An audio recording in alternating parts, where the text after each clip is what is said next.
Guess what? Huh? I'm totally unprepared. Well, after a rather, how to put it, annoying week of coughing and spluttering and being generally ill. Yeah. So this is remarkable. I agree with that. Oh, we're going live. Yeah, why the hell not? And I know I've done a couple of free videos on this already regarding Natalie Elphicke, but oh, crikey, the more I think about it, the more I think that it's going to backfire. And then maybe there's an opportunity for Keir Starmer to roll back on this. But I don't think he's going to. I think he's just going to dig his heels in. I think it's a big mistake. There's nothing about Natalie Elphicke that relates to Labour vote. No. And after all, would you actually invite somebody like that into your home? I don't think so. No. Because that's what, a party is. It's a home, isn't it? A home of people who have certain political views. I know Keir Starmer says it's a broad church and all that. And people trying to defend the decision and saying it's a broad church. No, I get that, but I think really we need to stand our ground and say maybe we have morals, integrity, and all that. Oh, who else said that? Oh, blimey, was that the little guy with short trousers, wasn't it? That's right, yeah. Hello, Lee Cord. Hello there. Hello, who we got in the chat? I don't normally do it that way around, but let's have who we got in the chat. Now, I do apologise for running a bit late, but I was kind of like all over the place, to be honest. Then I realised I took the light that I normally have in here with a big softbox into my other little studio place. I have the lasers and stuff, and so I had to quickly put a temporary one up just there. Because I forgot, and I was all dark. There you go. All right, so we got, okay, let's bring this up a little bit bigger, and there we go, so I can see what is going on. And then we'll pop, hang on, did I pop that out or not? Am I at the right one? No, that's not the right one. I'm looking at the wrong one, and it's over here. Oh, what have we got there? We've got Joe Lifty Boater here, we've got Joe Mayor said hello there. Oh, dear me. You're going to be excluded in Portugal. Are you going to be temporarily removed? Expelled from the Schengen area? Probably not. Hello, Mad Monk. Hope you're well, my friend. Oh, and there's me. Hello, me. Evening. And folks, Switzerland banks fund a large percentage of EU banks on a server as bank of the banks. And besides that, they'll be inside the rest of Europe doing their thing.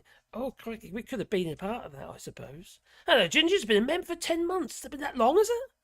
Crikey. Guess what? Popped up. Guess what? I was going through my pictures on my phone. And guess what? Guess what I found?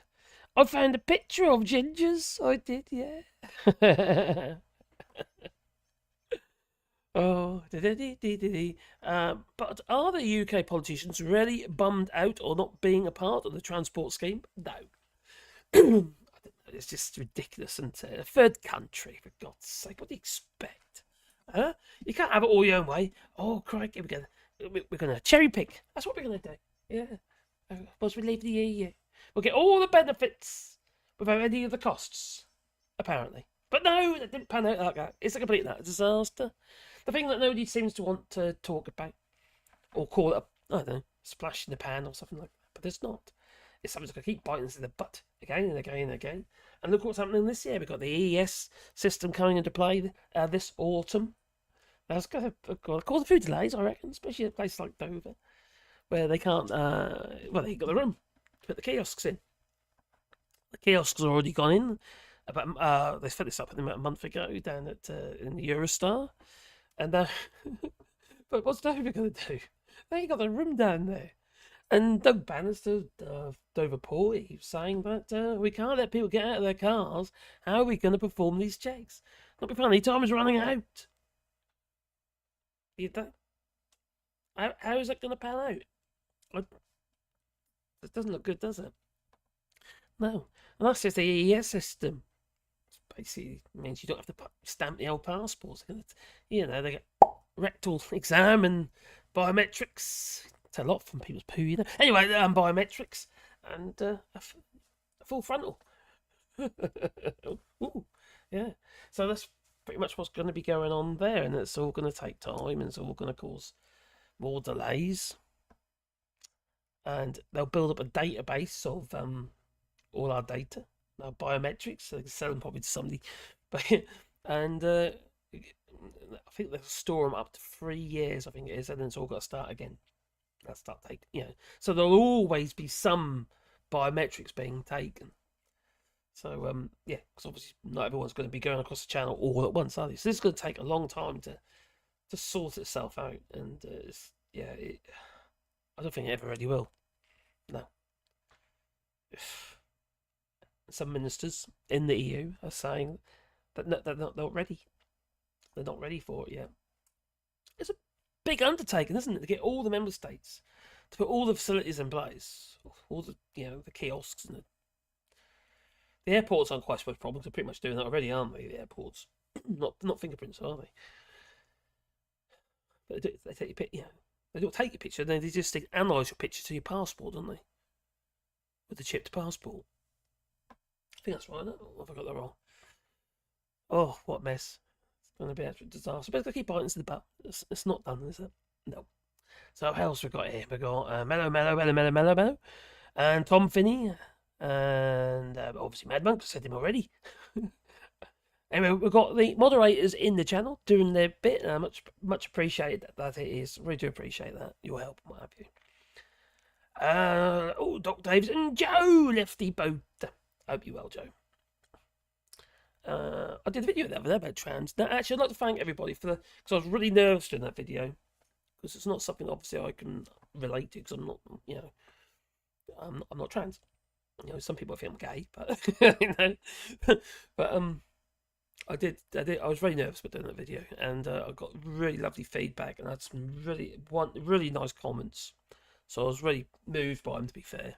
So that was actually quite, that was very nice.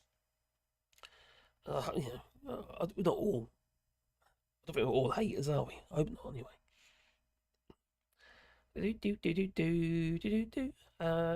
It's got really dark all of a sudden, and now I have a passing thunderstorm overhead. Is that what you call it? I just call it breaking wind. Marcus runs on Marcus time. Yeah, I know. Okay. Actually, have we got the timestamps up there? So we're on a bit late with these comments, aren't I? David Drago. Hello there. Hope you're well in Spain. Scroll over. 41 people there so far. And 91 leads. Hello, Marcus, Bad Bunk, Joe, Gingers, Tom, Doc, Lefty, Ian, and I'm already losing my voice.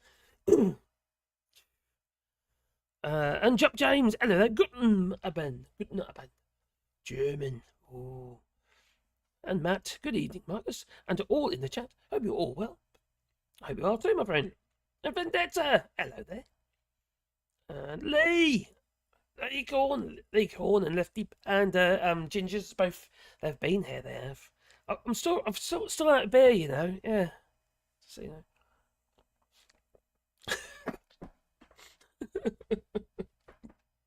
probably shouldn't be drinking this one, actually. This one's Left Ritual, which is like 9%.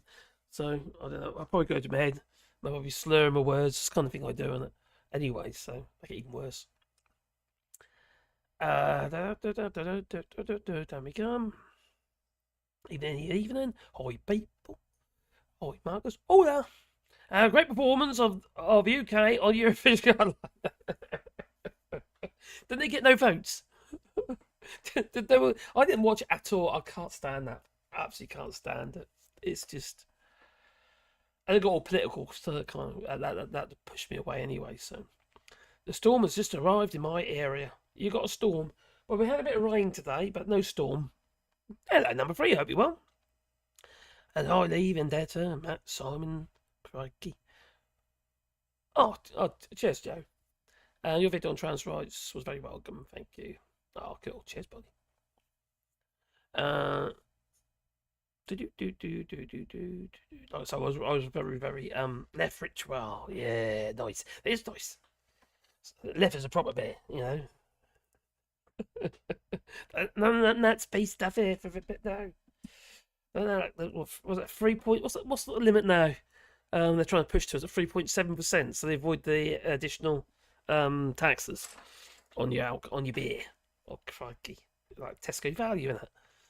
So I'm Wood, hello again, and greetings to all, one and all. What? Ho, ho, ho, and stuff Brexit. And a little Santa Claus that there is. Well, first of all, I'll just talk a little bit about Natalie Elphicke, because I personally, I'm with Jess Phillips on this one. I think it's an own goal. I really do. I know a lot of people disagree with me. I know my son, who's here at the moment, he's visiting us. I know he disagrees with me. Yeah, gotta get everybody on board. You've got to be pragmatic about it, but that's not me. Not on that. No, they've got to draw the line somewhere. We've got morals and what have you. We've already got a Tory party there who lies and cheats and what have you. And now we've got somebody like that in Labour. It doesn't ring. It just feels very unnatural. You know, you got to think what the kind of stuff that she's advocated for before. You know, it's rancid EU meat is bringing diseases into the UK and must be stopped. Actually, there is some truth in that, only because they could send us any old shit from Poland generally for like the rotten chickens and stuff from Poland. Lefties aren't defending migrants. They're defending a multi-billion blah blah blah blah industry. 600 fair dead. How many bodies does the left need to finally... it's just crazy. Don't trust Labour on immigration. She's defected to Labour. See, she writes for the Daily Express. By Natalie Elphicke, you know. Age discrimination is humiliating. It's time for equal pay, says Natalie Elphicke. Okay, she might have a point there. When will the left admit there's no refugee crisis? And there she is on the beach pointing to a flipping dinghy that she tries to make out has just come across the channel. There's no way that come across the channel. I've done that channel crossing in a boat, and believe you me, one time you get one end to the other, all you got is like an oil slick around your boat. That was clean. Ridiculous. And they weren't the boats that they're using anyway. So Natalie Elphicke keeping people in their homes during harder times. Oh dear. Oh. She's a ridiculous person. And like when she stood up there in Parliament after the lorries, complaining about all the lorries jamming up on the M20, and she stood in Parliament and says, complaining about all this stuff, and it says, not because of Brexit, she goes. I did a video clip for that, but I can't find it. But it's just it's maddening. And Keir Starmer's welcomed her in open arms. Now, my dear missus had to put up with quite a bit of abuse, marital abuse, not for me, from her previous husband, and lived in fear, you know. And she's every time she said she has to see him through the course, she shivers, she's scared, she's absolutely petrified. She was. So she's shaking and that, you know. And during the courts, what have you, we'd go into the little tiny courtroom, what have you. I wasn't allowed in with her, and eventually they decided to postpone it to proper court. And it's bigger room. And smaller in number, are we? It's just not larger it's just in not mind. acceptable, is it? You know? And have that to associate with that, associate your party with that, especially when you've got an advocate for abuse against women and what have you, such as Jess Phillips. She's worked hard with that, you know. And then what they do, all right? Welcome arms, open arms for someone like Natalie Elphicke. What about Jerry Corbyn? Maybe not Jerry Corbyn, but why not Diane Abbott, you know? A rule for one and not for this. Is it just at any cost? Maybe. Storm Kit. Oh, cheers, buddy. Oh,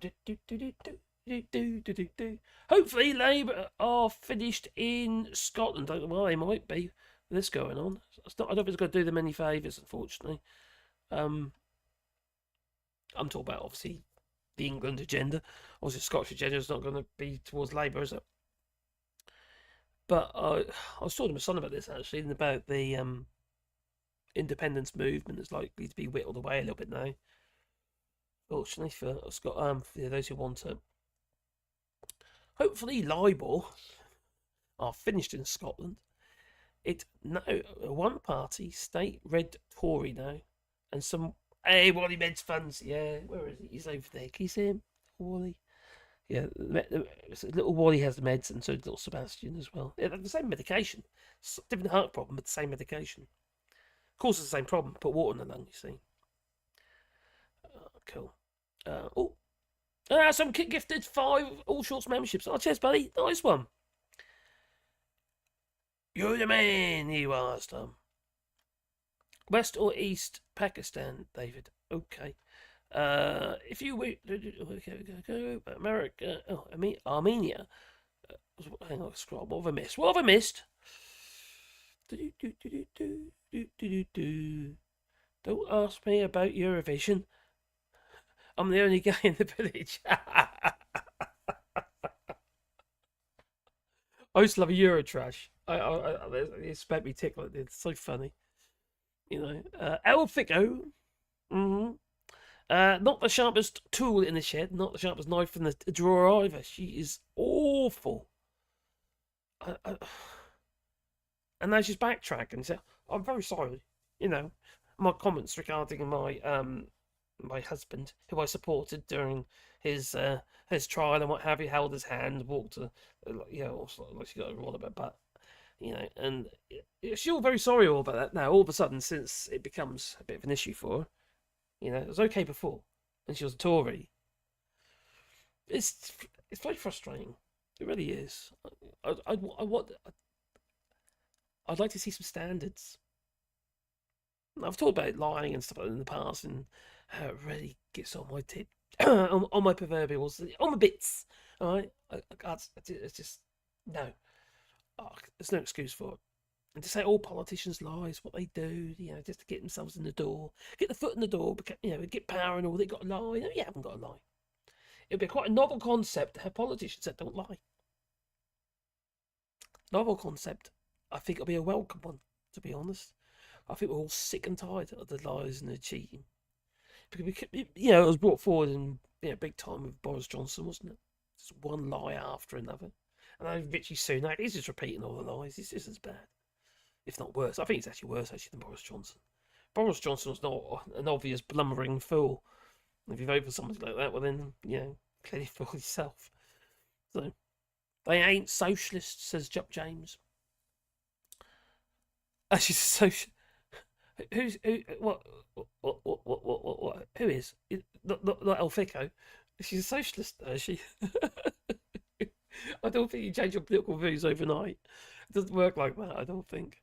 I think the last article was interesting, though, because it was about the garden cities and how is it all going. What have I missed? Natalie is such a nice person. She must be great at gender reveal parties. Oh, my God. Apparently, the Gaminati are complaining that the Eurovision has been turned into a homoerotic gay fest, and it's a good job we Brexited. Look at my hernia. I was shocked. Who knew there was gays in Eurovision? Oh my God.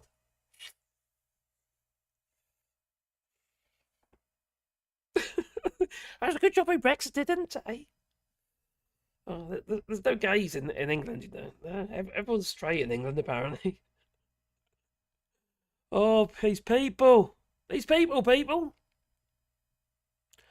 My partner loves Eurovision, but we ended up going to the Rammstein concert last night. You missed your Eurovision? I have not watched it for years.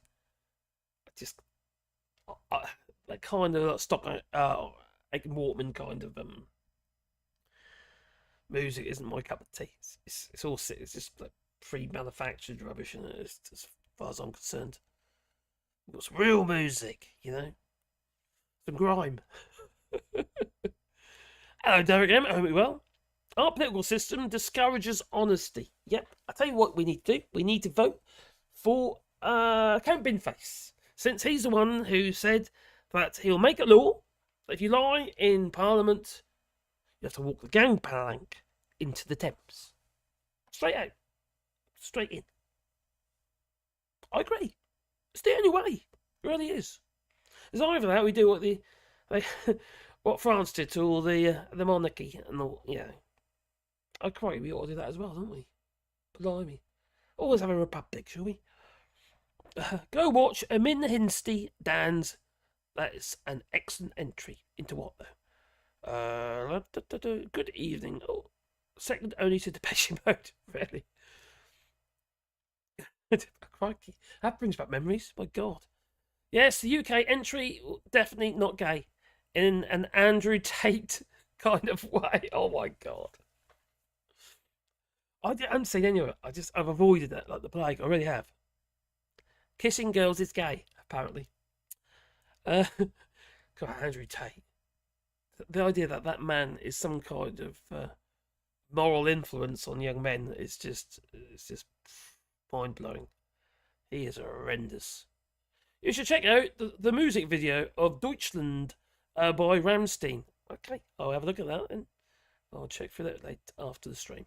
Marks, I propose to send next year Nigel Farage dancing Too Sexy for My Shirt song in Eurovision.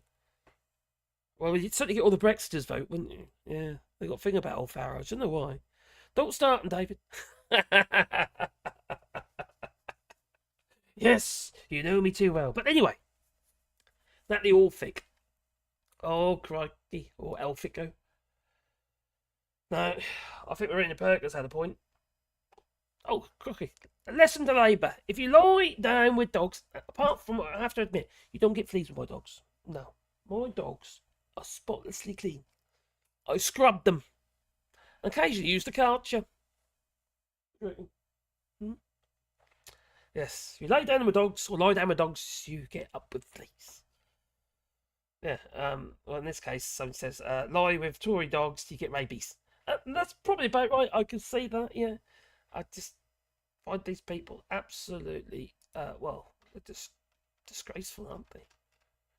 So, what actually did she do then? Alright. Actually, what didn't she do? This was 2 years ago, this was ex-MP Charlie Elphicke jailed for sexual assault. And now he's claiming universal credit. Now this was 2 years ago, so he's probably full on now. He's well oldie now. But he's What happened though? How did Natalie Elphicke end up being the MP? Because she took over from her husband.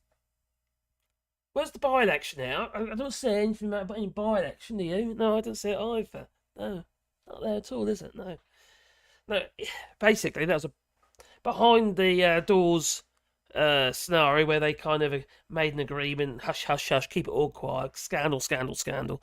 And that was the end of it. She took his place. I don't think, I don't think that's a marital right, is it? I don't think so. No, maybe they put it. Maybe they got the Queen to sign that one off or something. So the former Tory member for Dover tells the court he is in a very difficult position and unable to pay the £35,000 of costs. Apparently, the disgraced former Conservative MP Charlie Elphicke has said he was in a very difficult position. Yeah, I bet he was. Crikey.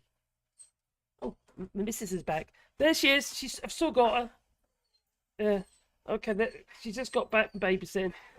The dogs are very excited to see her. Especially Pandora. Are they happy to see you, Caroline? You think so? You've only got to be gone like 2 minutes. This is the kind of reception you get. Yeah? The lunatics. They really are. Eh? Blimey. Where, Dora?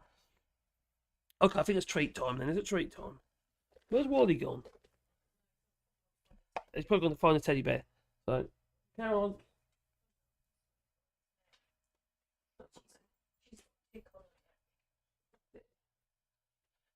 Lie down with dogs, you get ticks. Dear me. Anyway, where was I? So, Elphicke, who represented Kent constituency of Dover from 2010 until 2019, was Elphicke, as in Charlie Elphicke, was released halfway through his sentence earlier this year, having been jailed for 2 years in September 2020. He was ordered to pay, obviously, costs and damages on £35,000 within the year towards the cost of his prosecution. When he paid that out of his, well, they got divorced eventually. Remember, she supported him all the way through this, all the way through the trial and what have you as well. She supported him. She also tried to blame the victims, tried to make out that he was the victim. You know, he raped there's 3 cases, not 1 or 2, 3 cases of, I can't remember things, 3. Anyway, 3 cases of rape. Convicted. Now, I would like to know, how come he only served 2 years of a sentence? Well, it might have something to do with Robert Buckland, mightn't it? When he says, okay, I don't have to keep him clean with that in a moment, but when he says that Natalie Elphicke approached him, lobbied him to try and lessen the sentence, or so put pressure on judges or something. Bit of lobbying there, you know. It's funny that his sentence was much reduced. Well, his time served, because that's you get more than 2 years for 3 counts. Remember, not 1, 3. It's a repeat offender. It's disgusting. Anyway, yeah, 1 rule for them and 1 rule for everybody else. A bit like this other geezer. Not that one. Not that one. Not that one. Not that one. Not that one. That one? Yeah, that one. Him. Huh? Nazim Zahari. Listen to what he had to say. Total payment was just shy of £5 million. He's a bit So mumbly. that is what you paid, Absolutely. nearly £5 million. And why did they get you to pay a penalty if it was just a Because mistake, as you say? as I said, He's a criminal. although it was found to be non-deliberate careless, there's still a penalty attached £5 million. to that. When I had my settlement with HMRC Remember, 2 just years think of ago, it, if you, I if should it was you, have probably been you'd have been jailed. more explicit in the details in the People in ministerial jail for less. declaration as to how the settlement was arrived at, and that's my own mistake. Maybe I should have been much clearer in my declarations as a minister that I was under investigation by HMRC, and I've reached a settlement with HMRC, as I said, as non-deliberate and because he got found out. careless offence, but nevertheless a misdemeanour. I've been very lucky. Misdemeanour. Total It's a misdemeanour. I've been very lucky. Just shy of £5 million. So that You know? And this geezer here, I probably can't see it, they're probably a bit too small for you to see there. This article in The Guardian, this guy here, he's trying to clear his name because he had a benefit error of 30p. Yeah. Been criminalised over 30p. But Nadeem Zahari, £5 million, and it's just a misdemeanour. It's power, isn't it?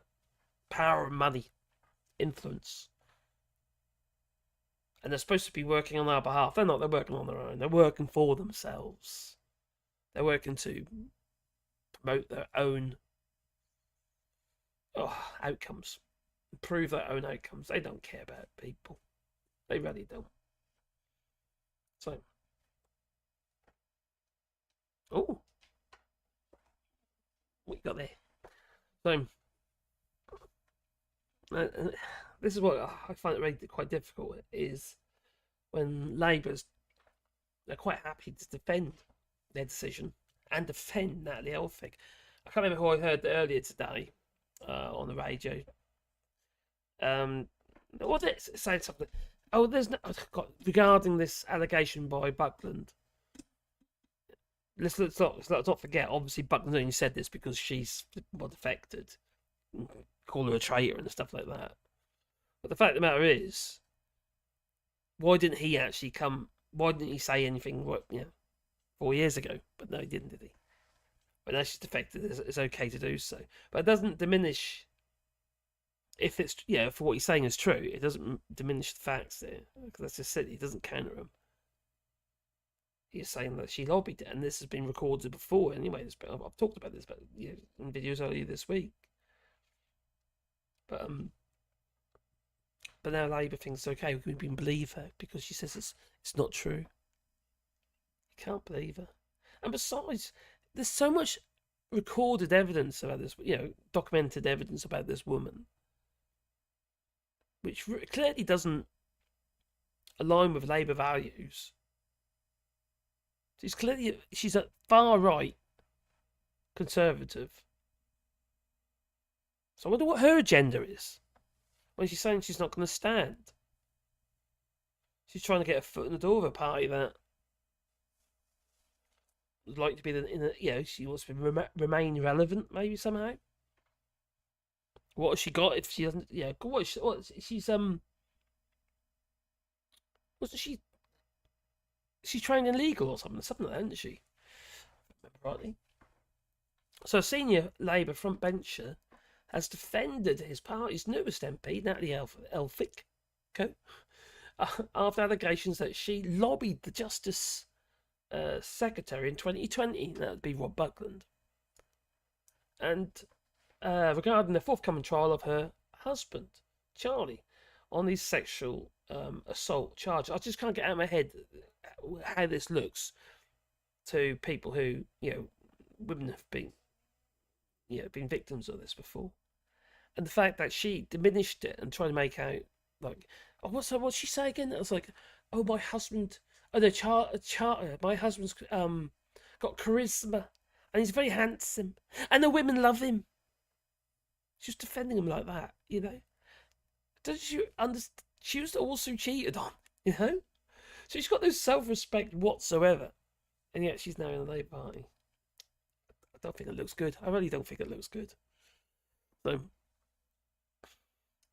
Jonathan Ashworth, a shadow cabinet office minister, said on Sunday that Elphicke regarded the allegations from Rob Buckland as nonsense, urging the former Justice Secretary to give a full public account of the 2020 meeting. But let's be honest, they probably weren't even recorded. We found that out, didn't we, with all the WhatsApp messages and what have you regarding Boris Johnson and that. They were so, carefree. Very little was actually recorded. Now, Ashworth was speaking to BBC's Laura Kunzenberg hours after the Sunday Times reported details about the 2020 meeting between Buckland and Elphicke, who dramatically defected from the Tories. She basically walked across the floor. Then welcomed by Keir Starmer, to the shock of everybody else, including some cabinet members. I'm just astounded. We need some integrity, and not Sunak's integrity either, because he has none. She says it's nonsense. It's not their interpretation of the events. I don't understand why the Lord Chancellor at the time did not raise this and why he's raising it now. But she says it's not her interpretation. So she's not denying there was a meeting. They're pushed on whether there should be an investigation to determine what happened in 2020, Ashworth said. She says it's nonsense. I wasn't there. You weren't there. If Robert Buckland has got more to say on that, perhaps he should come out and offer his opinions and his reflections on it. Well, I think he's burying himself with it, to be honest. Even if it is true. Oh, these people. Oh, I don't know. What people? We need people. We ain't got enough. No, we'll send to Rwanda, shall we, instead? What would it be the alternative, though? Her joining Reform UK, I guess. Well, yeah. In my opinion, that would be much worse than her joining Labour. No, but you talk about damage to the Labour Party and the stuff that they regard and less votes. Labour's going to blitz it. I don't really think it's an issue. This is desperate. This is desperate by Starmer. I can't justify it. I can't justify it. If anybody else wanted to join the Labour Party, you'd be vetted. You'd be vetted. But just because she is a Tory MP, or was a Tory MP, seemed fair game. And it didn't matter. Integrity, honesty, morals didn't seem to play. Didn't matter whatsoever. They didn't care. I don't buy that argument. I think at any cost, no. We need. I think most people are crying out for some honesty. Honesty in politics. I just think we just had enough of it all. We've had 3 years of it all, don't we? You know, progressively got worse since Brexit, especially since 2019. The lies, the deceit. Look at the lies that Boris Johnson told those in Northern Ireland regarding trading with the rest of the UK. Whole of the bollocks, he said, didn't he? You know? They've got Welsh hairdressers saying things like, we know he's a liar, but he's one of us. There's no hope, is there? Really is no hope. Oh, dear. Yeah. If she is defending him, she is the same as him. Exactly. She's condoning it. So she's trying to cover her own, protect herself. And so I suppose she was hoping that he was going to get off, which wasn't going to happen. There was just too much evidence in the end.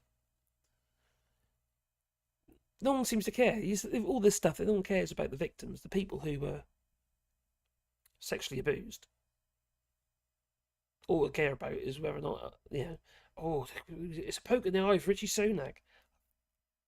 F that, I don't care. All right. If it means we lose some votes in Labour, so what? We're going to blitz the Tories. Labour's going to blitz the Tories. There's just no doubt. All this hung parliament rubbish, that's just the bollocks. That's just Richie Sunak doing this thing, and And I suppose the evidence regarding people, want better. You've only got to look what's happening at the moment. People have had enough. What would be the Smaller alternative? in number, are we? Ooh, but larger in mind. Cheers, buddy. Shadow Health Minister. Yes, I think I got that on here, actually. I did have it here. You're talking about Wes Streeting made a statement, didn't he? Stated in the paper a few days ago that Labour are taking 2 more Tories. Yeah, they're in negotiations at the moment, I've heard. It might not come off, but they're apparently in negotiations. Depends on the Tory, I think, really. I think you can, it's just that somebody like Natalie Elphicke is so flippin' far right. Yeah, the other guy was Suter, whatever his name was. I can't remember his name now, but last week who defected. He's nothing. This chalk and cheese. There's no comparison. And when you push Labour so far, so close to Tories, to Conservative values anyway. Well, needless to say, some of the Conservatives are going to be okay. Can't believe the left of the party. I'm saying regarding the Conservatives, and maybe it's possible for them to defect. But Natalie Elphicke, her views were so hardline. She voted against free school meals for kids. That's got to tell you everything you need to know about somebody like that. She's a foul individual. And she doesn't need, she does not deserve to wear that red rosette. To be fair, actually, a lot of the Tories aren't wearing them either, are they, when they're going for the older local elections? No, so I've heard. Houchen, whatever his name is. So, cheers, Alistair. Okay, where are we now? My 10-year-old brother introduced me to AC. Oh, I love AC/DC. Oh, Chinese democracy. And Venom at the age of 8 and a memorable church contest, Evil One. I've got AC/DC. Where are we here? AC/DC. I'll start there. I've got 3 or 4 albums, AC/DC albums. I can't see them because I haven't got my show. Oh, what does Vendetta say? Vendetta. What do you say in Vendetta? Tax evaders, Hari. Ebo certainly is. 5 million quid. And some of it's from the sale of, oh my God, that polling site, wasn't it? He basically started it, didn't he? With somebody else. And he sold it on. and made a shitload of money, about 25 million or something. They got sold for huge amount of money, and then there's about 5 million in taxes he's supposed to pay, and he didn't pay it. And then no, listen, about 2 million in taxes, but then there's all the penalties and stuff that he's supposed to pay. So yeah, got penalised. And apparently he's nearly paid it now. He's been saving up, he's been scrimping and saving. Yeah, Why don't you just pay it and get out of his hair? But no, he dragged it out. I know, if I drag this out, I can reinvest this portion of what I've got to pay. 3 million that go over there. I'll drag it out a bit longer, and then I've made 3.5 million or something stupid. You know what I mean? I'm 500 up. Am I cynical? Probably. So many scum to choose from. I can't disagree. I just can't disagree. It's just it's always one rule for the rich and the powerful, and the other rules for the people. Yeah, and we have to abide by the rules, and they just make them up as they go along and choose which ones they're going to abide by. Usually the ones that affect us. They're disgusting people. They really are disgusting people.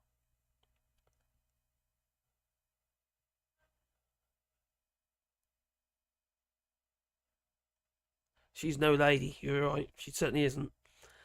No rules for the rich and no laws for the rest.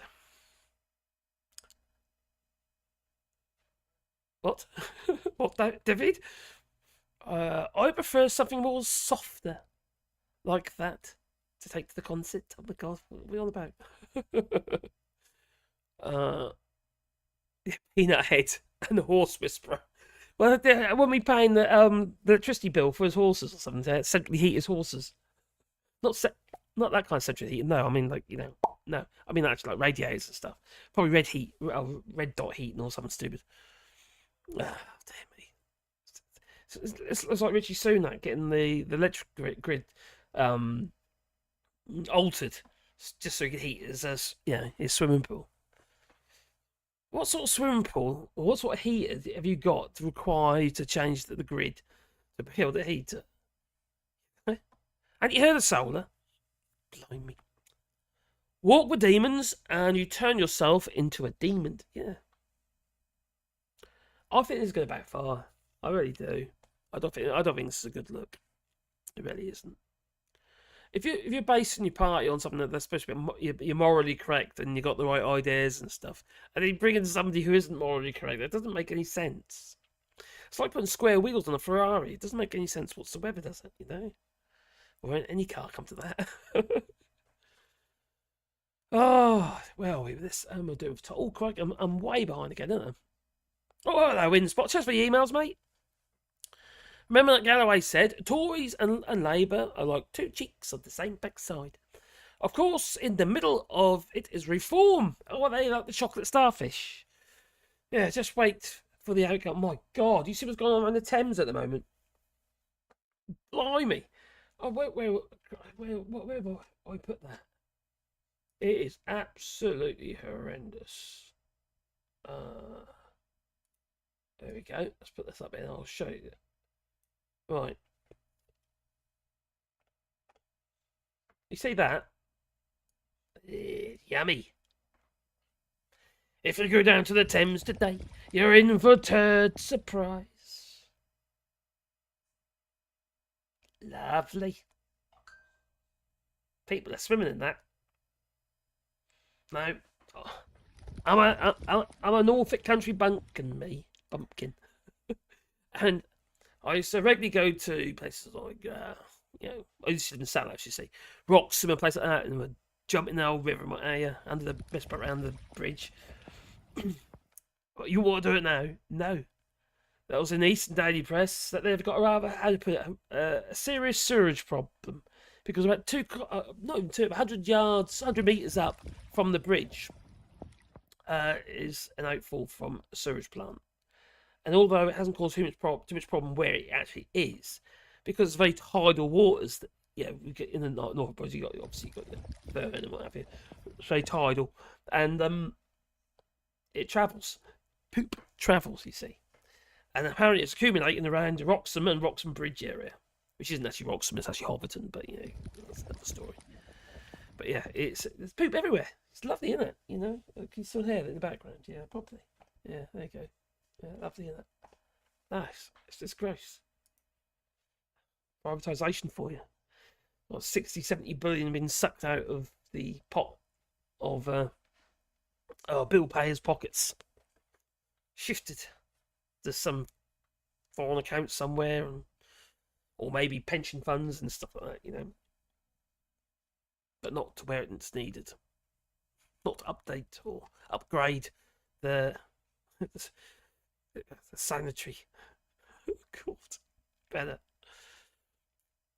Reform UK remind me of the special needs fascists, so incompetent even other fascists pretend to not see them. Well, I was listening to Richard Tice on, I can't remember, it was Nick Ferrari's show or something like that.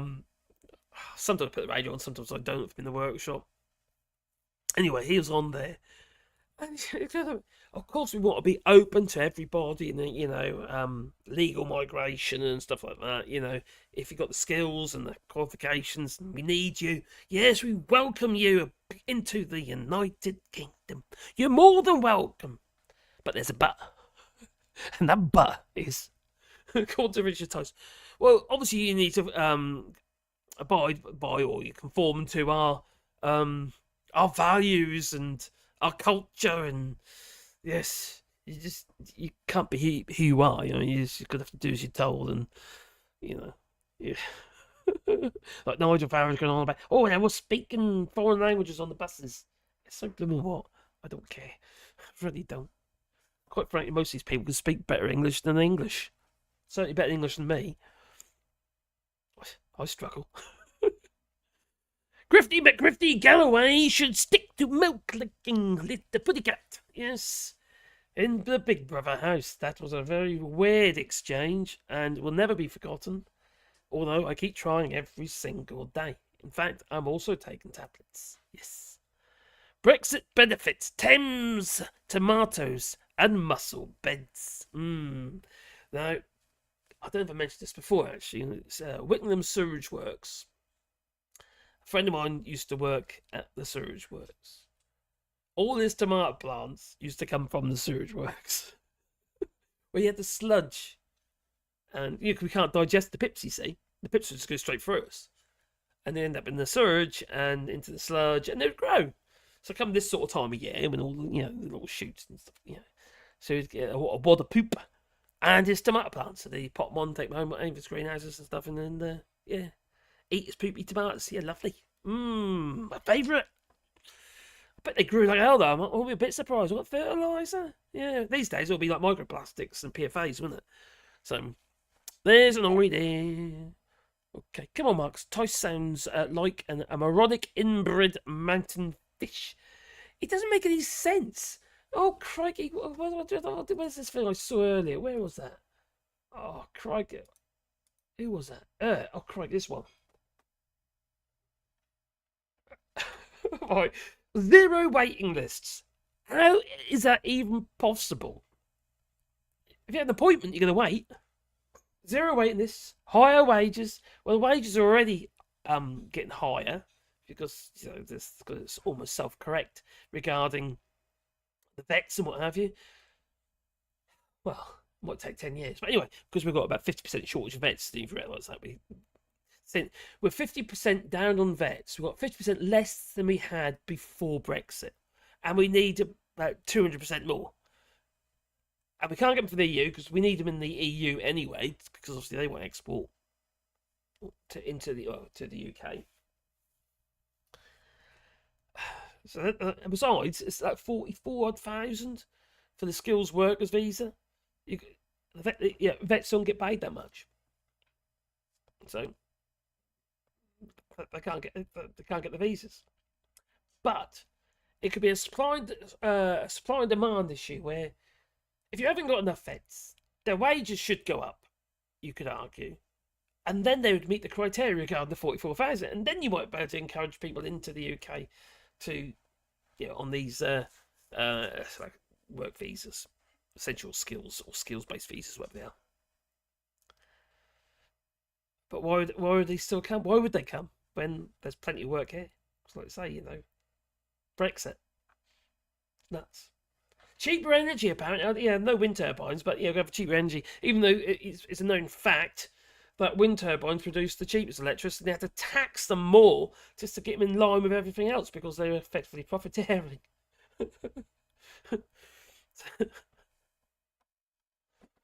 Oh, and obviously stop the boats. The usual rubbish. Stop the boats. No, went out the other day with some friends. I'm quite fond of this couple actually. I think I've talked about them before. Yeah, I've spent quite a bit of time with them, and they're actually really nice people, but they shock me sometimes. And when we went for the smell, we had a Chinese. I like Chinese. I can't eat a whole Chinese. No. But yeah, I do like Chinese. Anyway, we went to the Chinese, and there's a really good one in Sewage. I mean, really good. And it's really reasonably priced, and you get a couple of drinks with it as well. For what was it? It's €22 a head. All you can eat, plus drinks, including drinks. So sorry. And oh my god, you just have to try everything because it's really good, very good Chinese. Anyway, long story short, I talk about this stuff, right? And you go, can't believe it. They never vote, right? They don't vote. Their kids don't vote. I thought I said it, but if you don't vote, you can't really complain, can you? Even though they were. And then you're going about the immigration situation, and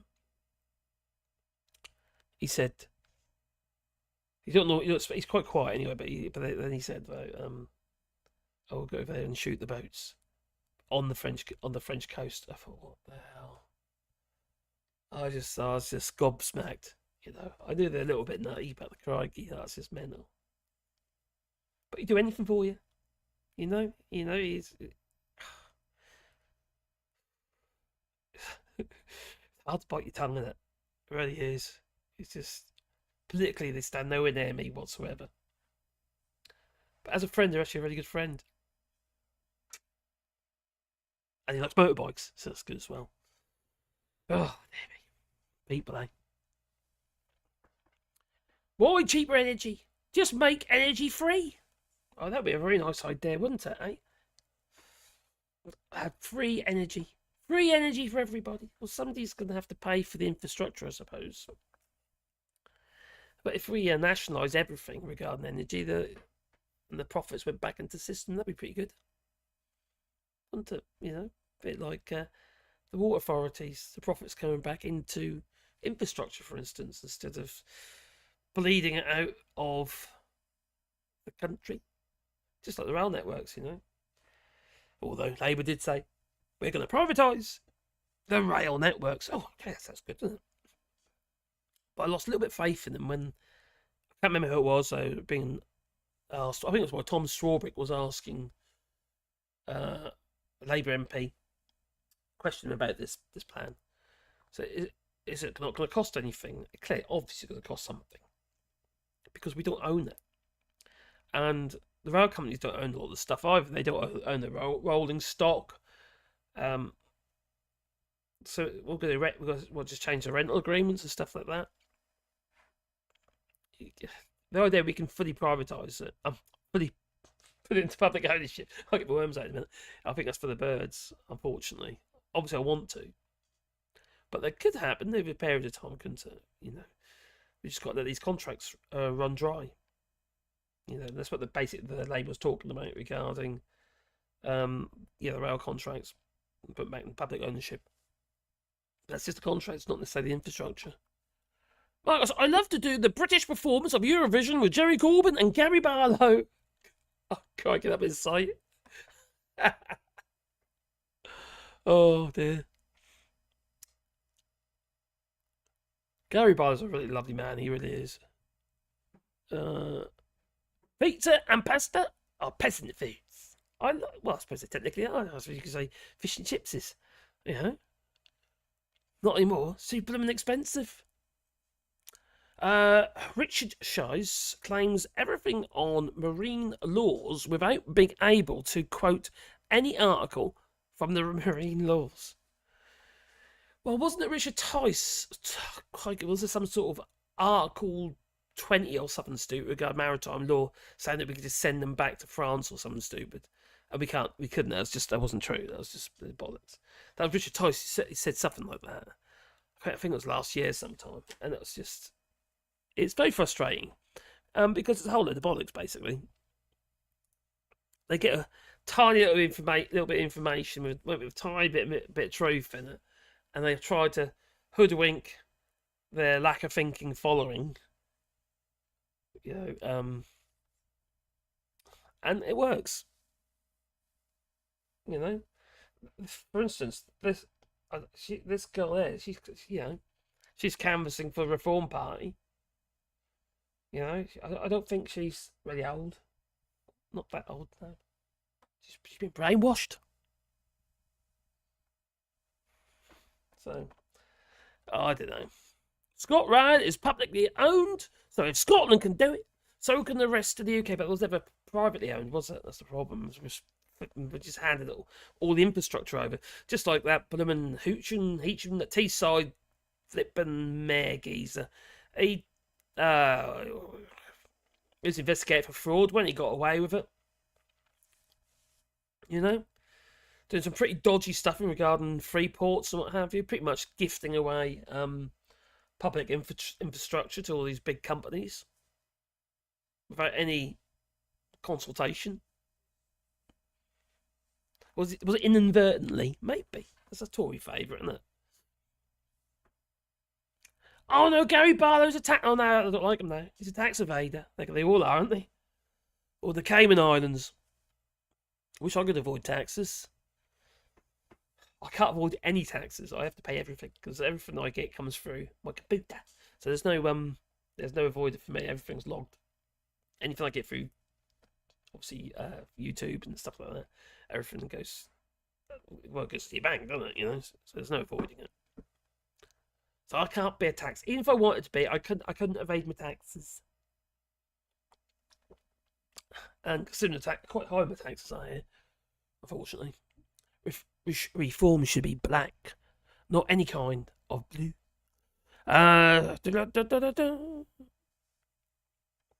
What? Pineapple and gammon. Oh, did I was frowned at the idea of pineapple on a pizza. Then I had pineapple on a pizza. I actually really liked it. Yeah, sorry if that's offended anyone.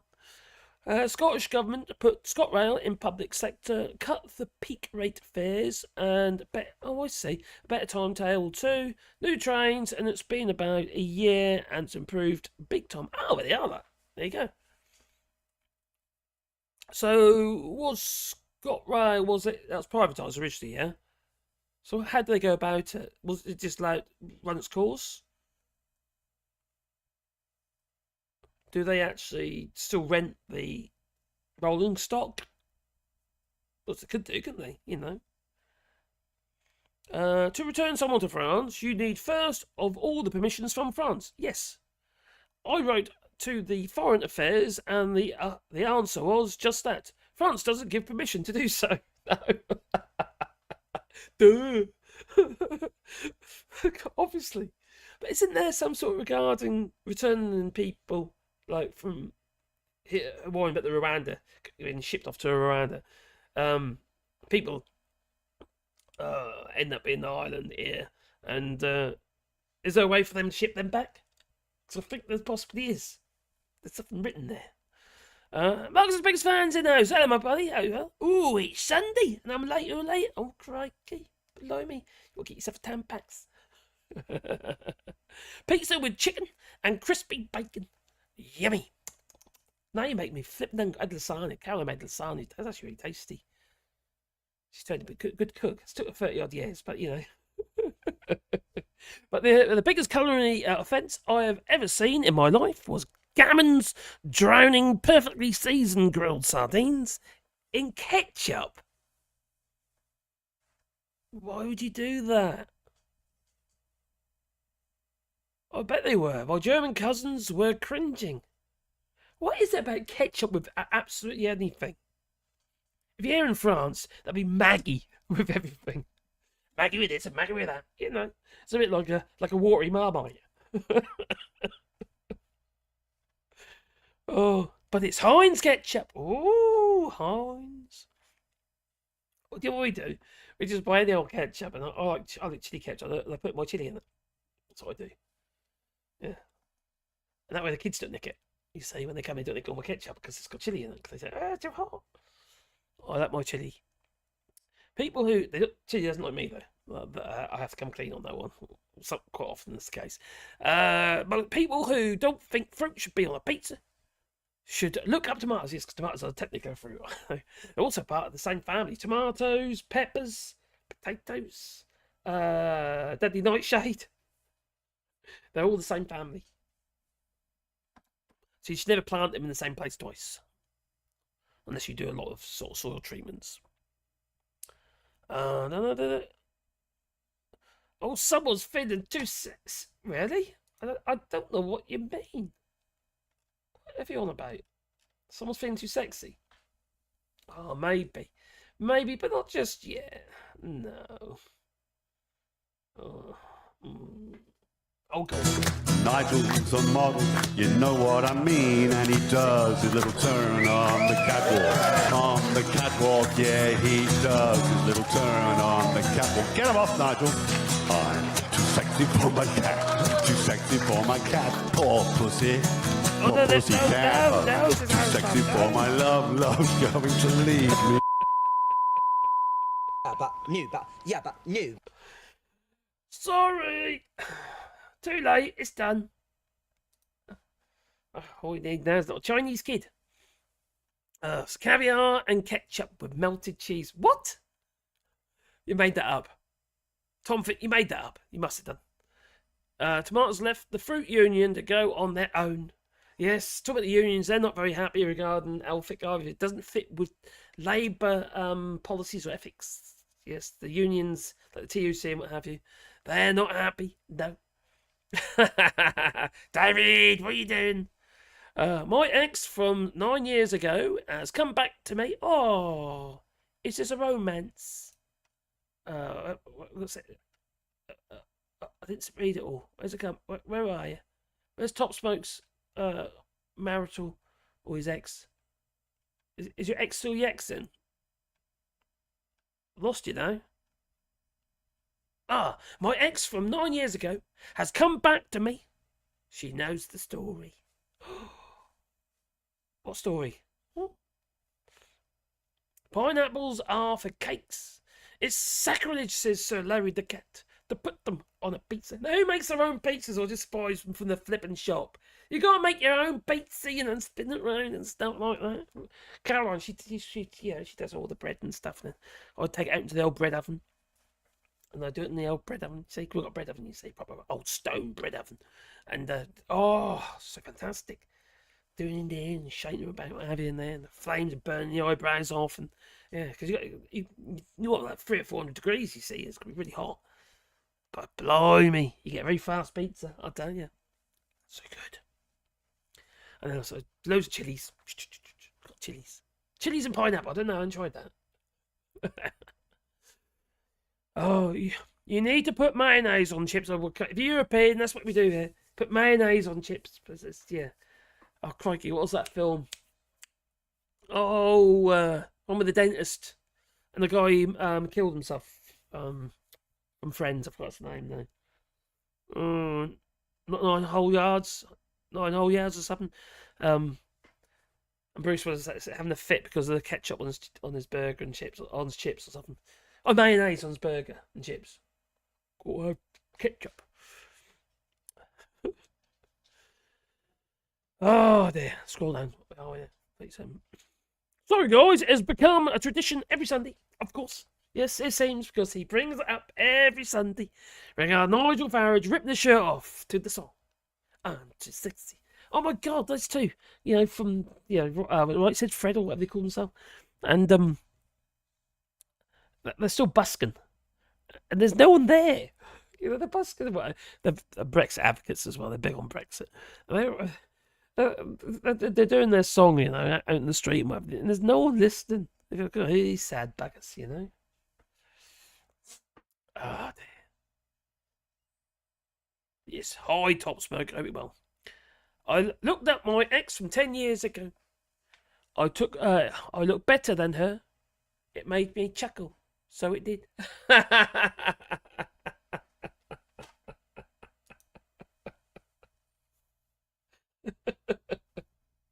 Yes, the devil you. Dorsey. Alright, just and a wee Scott dog leave me some poems, he did. Yes, we got some political poems on my last video. I think that was right. Let's go to the comments. Wee Scott dog, where are you, buddy? Get rid of that one. He's there somewhere.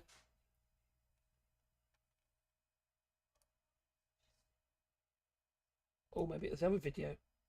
Can't find him now. No, this is what I should write them down today. That's what I should do. Smaller in number, are we?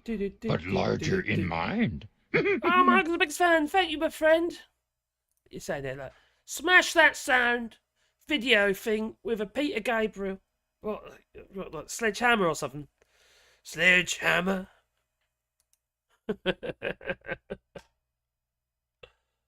Oh, can't find it though. Well, that's about right, isn't it? Why can't I see it? That's a bit strange. It was there earlier. Maybe it's a different video. Quite possibly. I could look at the general comments. Not that one. Not that one. Oh, what to do that as well? If anyone knows Wee Scott, oh, there he is. Oh, here we go. I found it. Oh, I found it. Okay, I found it. Yeah, got a poem. Right. It's about labour pains. Okay. It's the Entry Schism by A. Wee Scott's dog. 8358. Okay, did it about 4 hours ago. Has Keir Starmer gone just a little bit far? Is the Elphicke wreckage the crash of a car? Keir will not belittle her. What next? Adolf Hitler?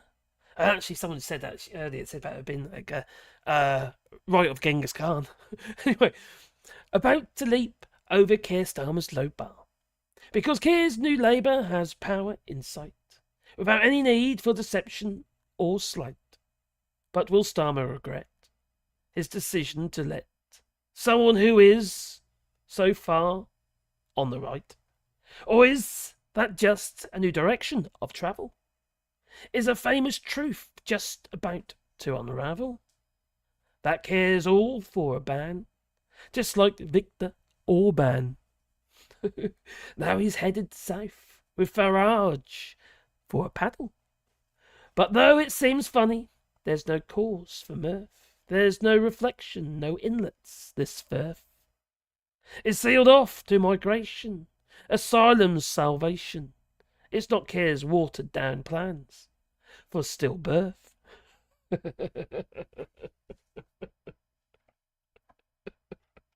Sorry. Oh, dear me. Oh, when the cat's away, we will play. Oh, cheers, Bunk's biggest fan. Cool. I lose my voice already. Terrible, I keep losing my voice, I do. New York pizza. Just the pizza base, tomato and cheese. That's very plain. Oh, proper cheese. Mozzarella and all that sort of stuff on there. Parmesan. Fried pork and... Oh, pork and cider. God, it makes me think of like... pork and cider, like... I don't know. Pork and apple sausages and that sort of stuff, you know. It's a good combination, isn't it? You know, that's why you put the apple in the mouth. I put mayonnaise on my French fries. I bet you too. You dirty so. Oh, we got abnormal Abner here. Hello, abnormal Abner. Hope you well. Corona called for the removal of the two-child benefit cap. Yeah, what's he trying? Eh? Makes her gear to the left of Starmer. Oh my giddy hell. Yeah, there you go. Look. That's it. She'll be next. She's going to be joining the Labour Party. That's what she's going to be doing. I did think that maybe Farage will, but in the day, he is the sole chairperson of Reform UK, so maybe not. Oh, marooned, abandoned in a dead world forever and ever. Abnormal Abner. She is a Tory, and they take with the other yeah, they take with the other hand. She is so awful. She is so awful. Can't, says Joel. Barbecue sauce is now fries are served here. Oh, barbecue sauce in Prague. Oh, okay. With fries.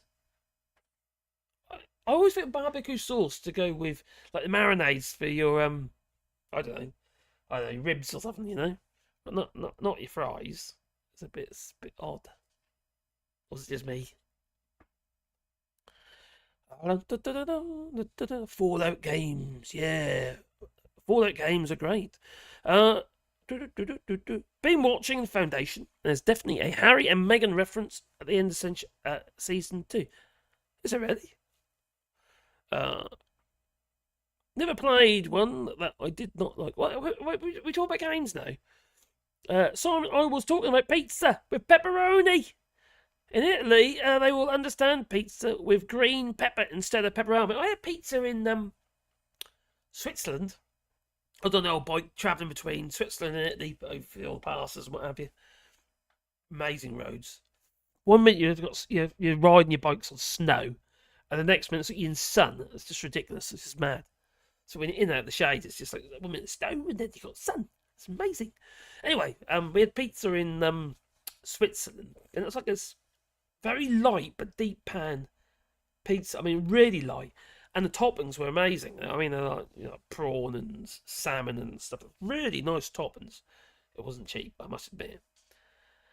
And it cost something like, I say it's not cheap. It's a pizza, remember? So basically, we bought pizzas, and we had them all spread out. They're square pizzas, all spread out on the middle boards down the middle of this table. And there's a big group of us, you see, on the bikes.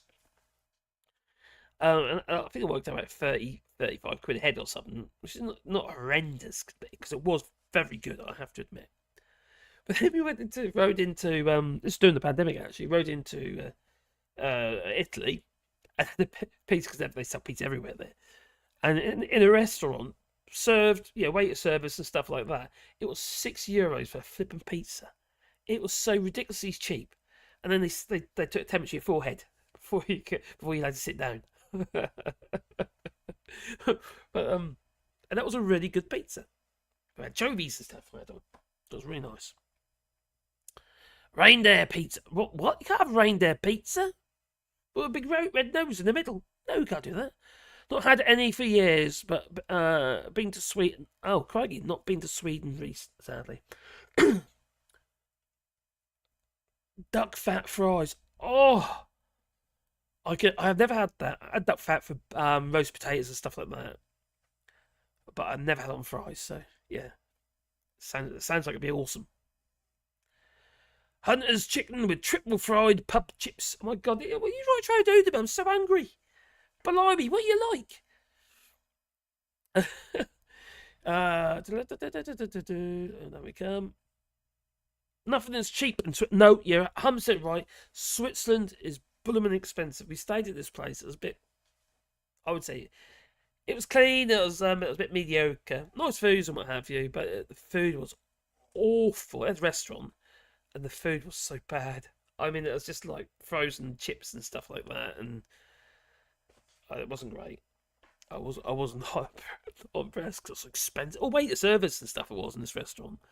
I mean, like pennies and stuff. It's a bit bizarre, really. And then the food was crap. The best place, that was one place in Switzerland. The other place we were in Switzerland, which was a bit rough and ready, and it was awesome. It didn't have the best rooms and stuff like that, but the atmosphere and the waitress and that, she just absolutely brilliant. She joins at the table, just chatting all night and just having beers and what have you. And that was the best night. It really was. It was brilliant. I woke up the following morning. My mate was out there with his KTM motorbike, and his bike was in bits on the side of the road. He had a bit of a problem with his front wheel. You see, there's a bit of a wobble in it, and that's because the tubed tyres on that particular KTM, and it's just there was a lump in it. So he's had inner tubes out and stuff. Oh, crikey. So let's be open the curtains, open the window, look at that, see what the weather's like, what have you. God, slipping freeze, snow. And there's him, taking his bike to bits. Nah. Lee is his name. Whatever you do, do not support Nigel Farage. Don't drink his crappy gin. No. Or eat his mustard. Throw him eggs every time he tries to beat the president. Well, throw eggs or milkshakes, maybe. Been there, tried that, and the poor geese had to pay for his flipping dry gasoline bill. Oh, ain't on, is it? So I make a version of what I call Prague poutine. I order fries, fried cheese, and slow cooked braised beef, gravy. Why is everyone talking about food? You're doing this on purpose, aren't you? God, I just love to wander around and rediscover the vaults. The vaults? Where? What vaults? Take care, number 3. Be good, mate. Hope you're well. Right, anyway, let's back into what I'm supposed to be doing. And then I want to talk a little bit about this. Oh, God. This transport thing it's just ridiculous. Yeah, anyway, I'll get to that in a minute as well. So there was Natalie Elphicke. Natalie Elphicke. God, it's better. She's so foul. So Labour's defending her. I'll find it. What's her quotes?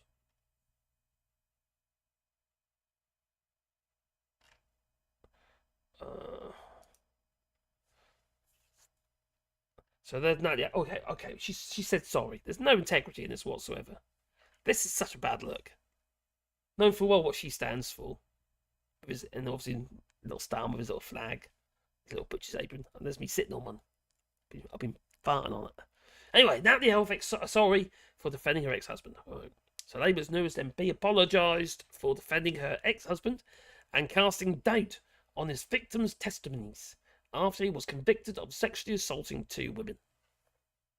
Well, he ended up getting, it's 3 women in the end who got convicted for 3 women. These are rape allegations. She defected to from the Conservatives on Wednesday, just gone. I was doing the PMQ's way. She condemned Charlie Elphicke's behaviour, she says, towards other women and towards me. Well, that's all very well, but it didn't look like you cared that much. It is only now that details of this meeting have come to light, and of course Charlie Elphicke was later convicted on 3 counts of sexual assault, jailed, but nevertheless received the ongoing support of Natalie Elphicke, who at every juncture helped trash his alleged victims, who she said were the perpetrators of dirty politics. And she said that the perpetrators of dirty politics. That's exactly what she's been doing all her life, is dirty politics. Foul woman. Now ex-husband, who she says she has now split up with, was punished for being attractive and attracted to women. Morning at 7:37 on Sunday. He's so wonderful. He's so handsome. I have to accept that. He's so handsome, and other women are obviously attracted to him. It's okay. Hasn't she got no morals? This situation is enough to break any marriage up on day one. Are we supposed to have trust in the marriage? Sunday morning. Now, how wise was it really for Sir Keir Starmer to bring Natalie Elphicke over to the Labour Party? Well, the question is continuing this morning as the Sunday Times reports an accusation that the former Conservative MP lobbied the Lord Chancellor to interfere in her then-husband's trial for sex offences. The Sunday Times Whitehall editor Gabriel Pogrund has that exclusive on the front page of the Sunday Times, and he joins us now. Morning. So, Robert Buckland, obviously, is I think he was Justice Secretary at the time. Gabriel. Morning. Good to speak to Morning. you. So Natalie Elphicke's proximity to her husband at the time of his trial, and I suppose the role that she took on really in defending him as the allegations were reported and the trial proceeded, are clearly one part of the story here. But you are reporting further suggestions of, well, attempt at interference. Just bring us up to date. That's right. I mean, let's just briefly zoom out and examine the wider context, which is that by the time of Charlie Elphicke's criminal trial, he had stood down as the MP for Dover and been succeeded after a behind closed doors contest by his own wife, Natalie. How is that right? How the hell is that right? He just passed it down to her. Natalie Elphicke had been his most steadfast supporter when allegations first emerged against him in 2017, claiming he'd been the victim of injustice heaped upon injustice and thrown to the wolves. And she was part of what we later called a parliamentary protection racket, which at every stage of the judicial process sought to confer beneficial treatment upon Charlie Elphicke. And what we've learned today is that on the eve of his trial in June 2020, Natalie Elphicke contacted Robert Buckland, the Lord Chancellor and Justice Secretary, who's essentially the member of the cabinet responsible for upholding the rule of law, and indeed for upholding the constitutional doctrine of the separation of powers. That's okay.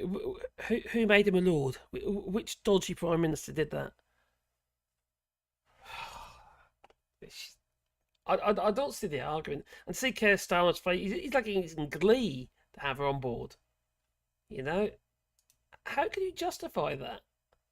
So I don't think this is a good look. I really don't. I know people could try and defend it and what have you, because if you're steadfast Labour supporter, that's fair enough. If that's your thing, you know, that's entirely up to you, isn't it? But I don't mean to say, you know, I don't have to agree to her. You know, you'd have to agree with me. But I just don't. No, I don't like it. It smells really bad. Nasty whiff there. There really is.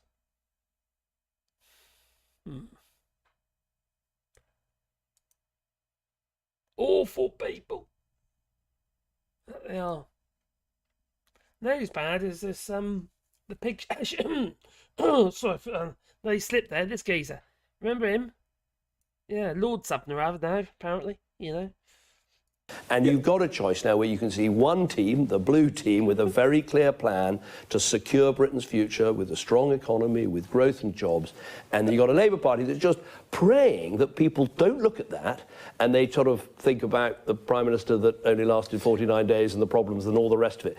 And as if it didn't matter. I can't stand that bloke. David Cameron. Maybe that's what it is. Yeah, that's his name, isn't it? But these people, it's just unbelievably bad. Oh, we know. All right.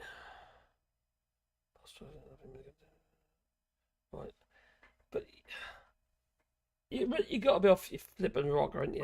The taxpayers will give £3 million to MPs shortchanged on their pensions, despite the claims from millions of waspy women who still say they're waiting for compensation. How come money can be found for MPs but not the waspies? Secretary of State. Firstly, there has not been a response to the Ombudsman's report yet from ourselves on the WASPy situation, so I can't really comment on that further than to say that. The issue of... But they've been waiting years, Secretary of State, but the MPs seem to get it very quickly. Goes back to legislation in 1995 started all this off, and it's gone through various different governments of different colours and different stripes, and you're right. And in fact, the Ombudsman's report was 5 years in the making, and that's why I believe that these relatively complex matters, with a report that took 5 years to produce, should be looked at very thoroughly to make sure that we do the right thing, whatever we decide to do, we do the right thing for everybody. You could bang a desk and make it happen now, Mr. Stride. You're the boss. Well, I think that's very kind of you to say that. Well, you are. I'm going to check. Yes, you are Secretary of State for Work and Pensions. Yes, I am the Secretary of State for Work and Pensions, and that is why I take my duty to consider these matters really carefully, very, very seriously. And I think I owe it to everybody on all sides of the argument here who feel strongly about this to do. Well, I know the bollocks. At the end of the day, they want a compensation, and they're trying to avoid paying the waspy women. In fact, they were shortchanged with their pensions, which is pretty disgusting, to be fair. Just like Sewage, Sewage is pretty gross, isn't it, really? You know. We do talk about sewage quite a bit these days. I wonder why that is. Right, so where are we? Oh no! It's all minimised on me! Come back, come back, come back, come back. Oh, crikey, now. So is that. So let's bring that back up. That's good. Hello, Caffal. Hope you're well. Go back to chat for a bit. Yeah, David Cameron. And Gameron. Oh dear. Where are we there?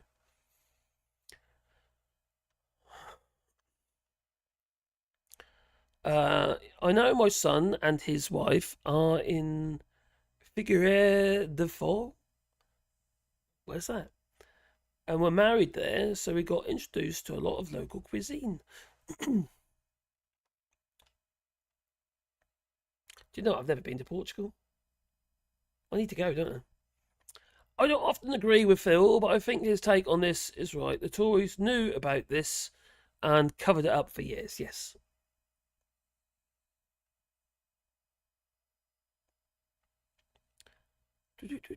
Monster Munch wants eat Nigel Farage, Donald Trump, Boris Johnson and Vladimir Putin without mayonnaise.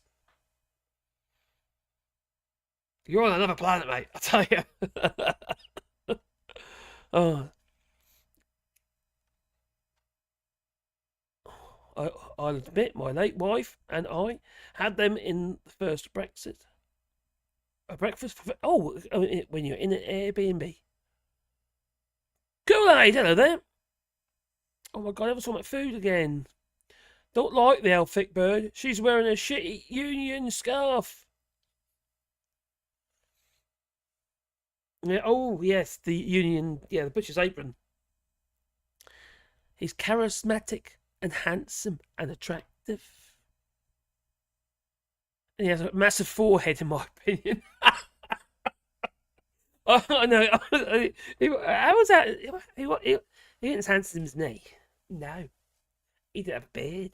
Yeah. It's getting longer. It is. I know, he's a foul individual.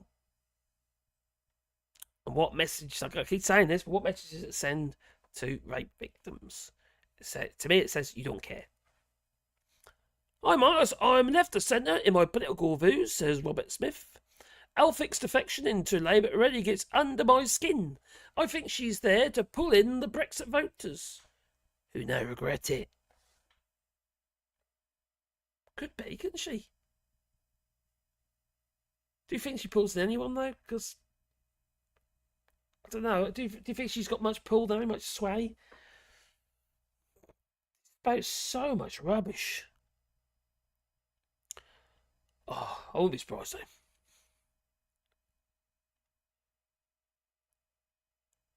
Buckland is the worst kind of Welshman. He's a fucking Tory one. Says Andrew Evans. Hello, Andrew. Hope you're well, mate. Even all, been following it as best as I can, says Capital OG.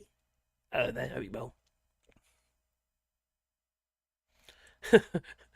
Better scroll in a bit, I suppose. Hello, Grant Sloan. Hope you're well, my friend. Oh, it's a coastal town in the middle ground between Lisboa and Porto. More to the north than to the south. Well, I didn't know that. I've never been to Portugal. Failed, didn't I? Terrible. Lord David Cameron. Lord of the open flies. And fancy jets. I would Elphicke pull my finger. Hello, Nutters, says Vic. Hello, Vic. Hope you're well. Oh, fellow Nutters are all here. We're all Nutters together. That we are. Right. Where was I? Where was? Okay, not that one. No. There. This is a bit of a side note. There has been some efforts made by local councils in the UK to try and deal with the sewage. I hear you. What is that then? Hmm? Well, I will, as soon as I find it. Not that one. Not that one. Is that one? No, is that one?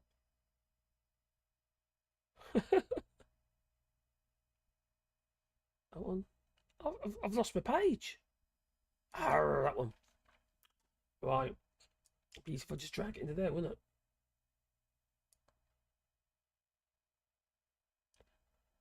Oh, I found the bit where we're streeting. Right, okay. Now, there has been some developments in the UK.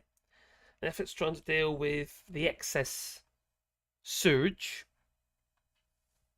It's a really brilliant idea.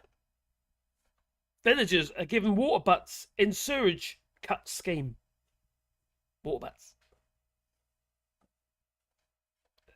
I'm just trying to work out why. Yeah, water butts. Apparently it'd be less water, you see, because you've got the combined sewage outlets.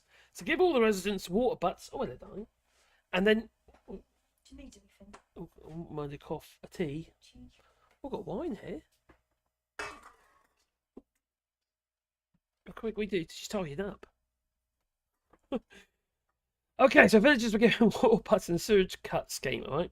Villagers are taking part in the trial to help cut sewage spills by giving them water butts. Sorry, this is ridiculous. How many litres is in a water butt? For Christ's sake. And so you can fill once unless you're emptying it. Look at that. What is that one there about? Oh, 150 litres, maybe 200 if you're lucky. It's going to make a blinding bit of difference. You'd have to keep emptying it. Keep watering your plants. But we've got this for periods of, excess water.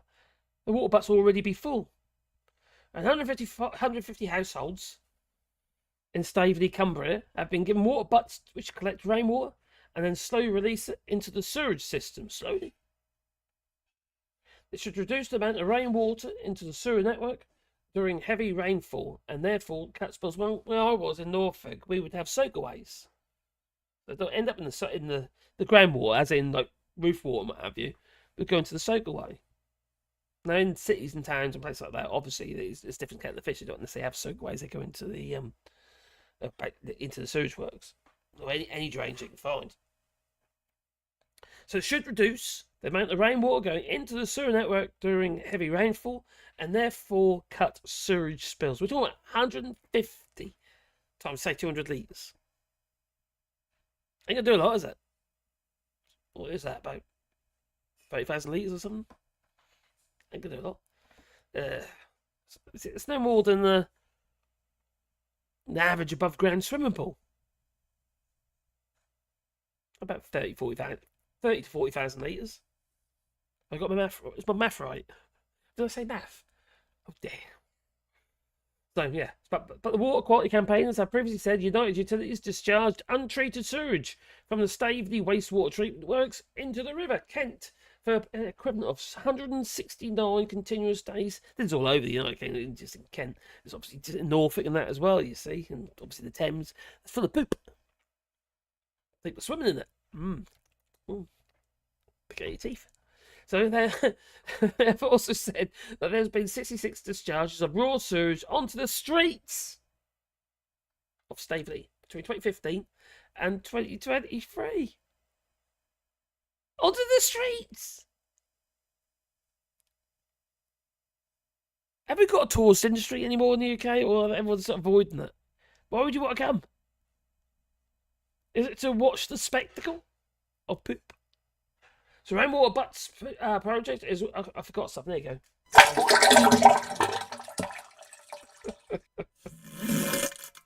So Rainwater Butts project is one of the several schemes that the water firm is looking at across Cumbria to cut sewage spills. This is ridiculous.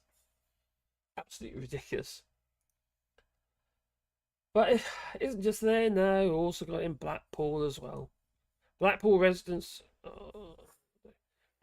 offered free water butts as well. 1,000 though. 1,000 free water butts. are available to residents as part of flood prevention schemes. They no mention of poop this time. The Community Flood Resilience Project has received £82,000 from the UK government through. Oh, crikey, this had to be a Tory idea, didn't it? Maybe I think it's a vote winner. Oh, I did get a free water bat. Vote Tory. Put the cross in the wrong box. They do. Yes. So every household in Blackpool will be eligible to receive water butts as part of this scheme, with flats and apartments also eligible if premises are suitable. Water butts. This is ridiculous. Right. Now,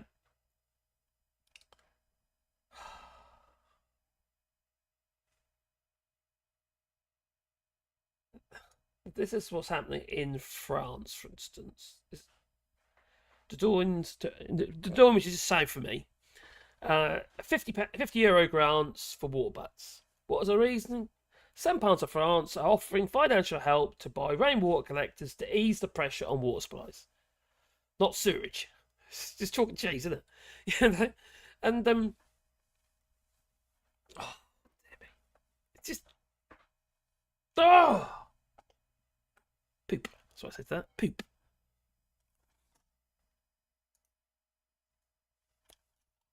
What have I missed? What have I missed?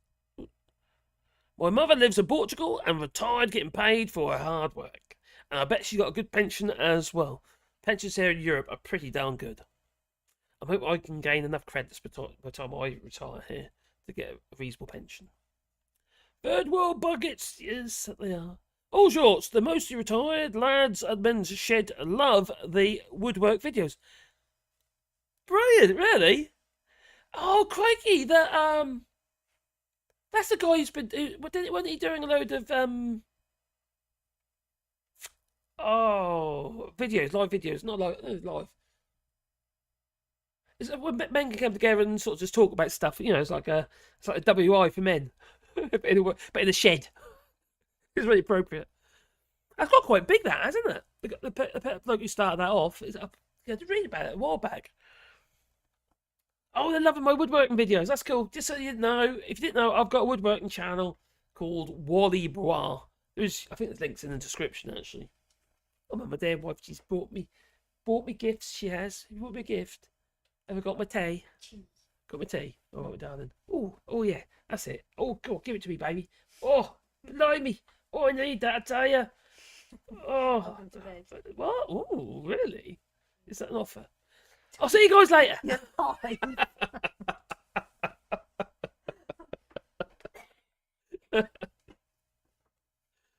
Oh, no. I'll see you soon. Anyway.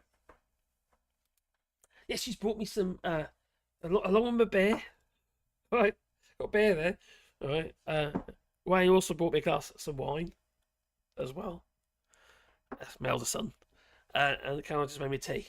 So if nothing else, I'm going to be spending a lot of time on the toilet. Not on the toilet, but yeah. Anyway, peeing. Oh, dear. The mostly retired lads at the men's shed love the wood. That's good to hear, mate. Cool. Yeah, I've been put quite a bit on there. I've got to do a lot more, though, actually. It's finding the time. What, do you poo in that? Yeah, well, definitely, yeah. All right, folks, no curry this weekend. Heavy rain is coming. That's not a problem anymore. They've got water butts. Oh, crikey. Oh, you're so pessimistic. You've been sceptical.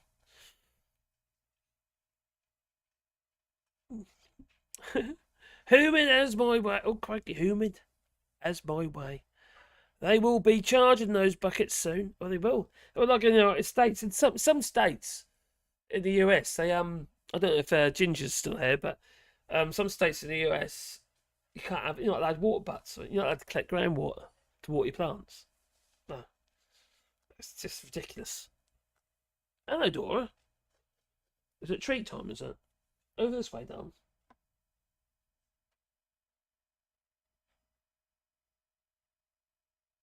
We're going to make an effort. She ain't moving at all. Oh, well, yeah. Over there. Okay. Well, use your nose. I don't think his eyesight is as great as it was. He's sniffing around the floor looking for a treat. You find it. He's found it. Good. Oh, damn.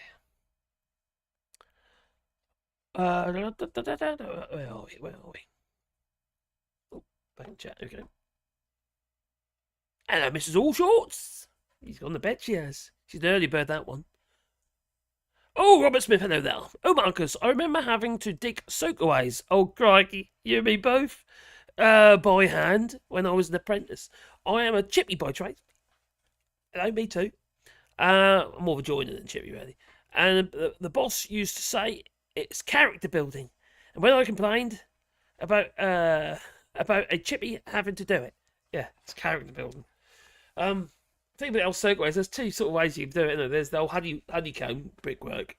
You crisscross the brickwork as you go up inside it, or you just fill the thing. Fill the most common way is just put all the rubber in it. It's just a hole with rubber in, basically. That's the most common. Blimey, I've done that sort of work. It's not fun, is it? It's horrible. I remember digging not that long ago. I had a job on where the soakaway block, basically a tree had grown into the pipework and then into the soakaway. I was like, oh, it's conifer. And I pulled this flipping snake out of the old clay pipes. And I say snake, I was literally just like a long sausage of meters long it was. I mean, like it must have been, what, 6, 7, 8 meters long. As far away as the soakaway was, of roots. This flipping thing. They're all gone into the soakaway. So basically, we had to redig it and relay the pipes. Late as you lot. Take care, Tom. Hello, Ruth. Well, hi, folks. Just back from work. It's wine time. I've got some wine over here. I haven't touched it yet, but I've got some wine. I've been having my beer. My beer here, which is a Left Ritual. It's a bit strong. Strong but good. You need to... questionable insanity. All shorts, you need to allow other tubers to raid you. Raid me? What's... Hang on, I just got to let my dog out.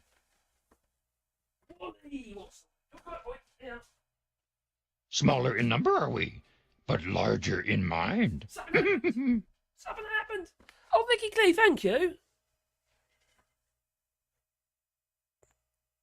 Turn on the settings to let others raid you. What is a raid? I'm confused now. Do I do it in here? I'm very confused. What is a raid?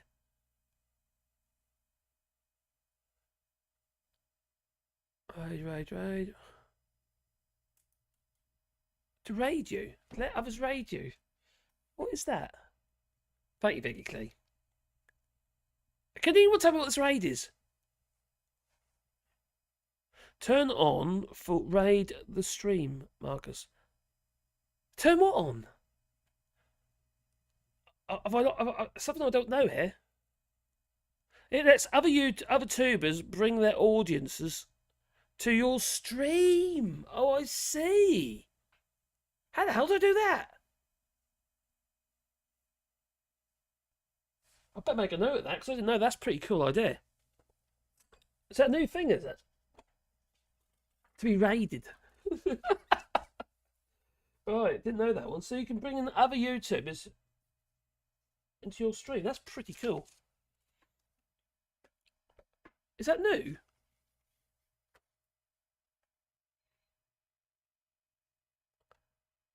Cross the live streams!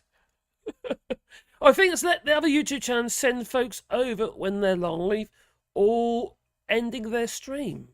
Oh, I see. Oh, okay, Joe, you would, wouldn't you? Huh?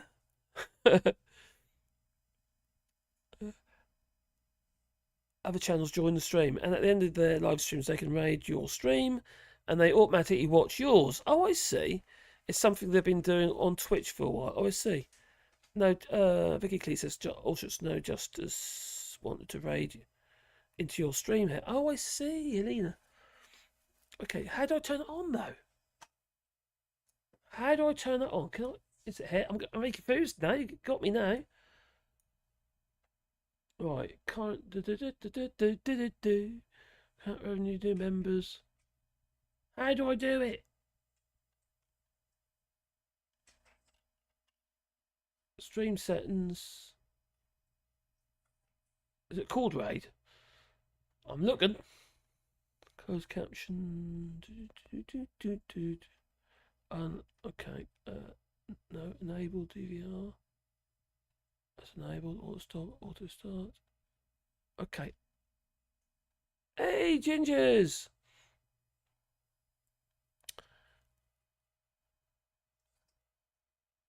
I have changed my logo a little bit. I've got to work on the rest of it yet, as in obviously up there. I haven't changed that yet.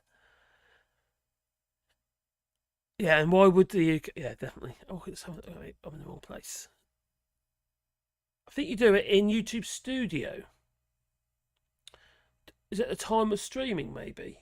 So I'm in the studio at the moment, and I'm looking at it. I can't see it on here. Right, food activity, stream health, no. Shopping, no. Food activity, no, don't want that. Food activity. Okay, got chats on there. Right, nope, that's not that one. Stream settings. Oh, that's really got me. That as that. You got me. Do I have to edit it? Can I edit during the stream? Alright, it's on there. Live stream. Show let's pay that. I'm just going through all the content. There's no old content. All my chapters, like all my concepts. I'm looking. Comments and ratings. Nope, nothing there. Comment moderation. Nope. I'll have to do some searches, won't I? No. Oh, what's all that one? Nope. Excuse me, I'm sorry about this. Live chat replay, anyone live reactions, message delays, redirects. You can add redirects. Nope, it's not that. Maybe they don't want me to. I can't see it. Ooh. You need to go to YouTube Studio settings, and then settings and live stream. It's called RAID.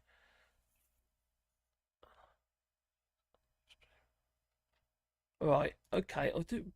Bear with me, I will be back with you in a second, because this must be very frustrating for people.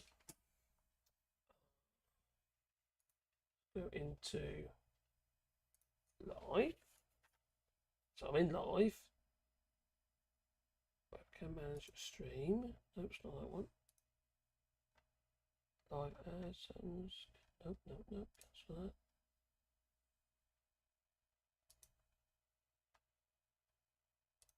No. I don't want to do that. No, I can't see it. Sorry.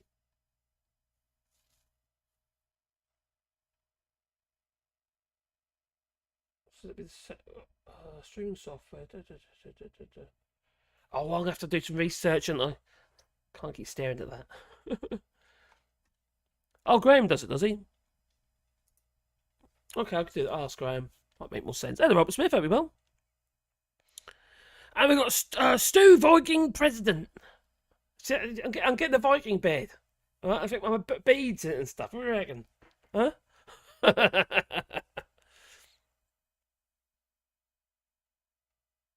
Our men's shed is very casual. You can just drop in for tea and a bickie.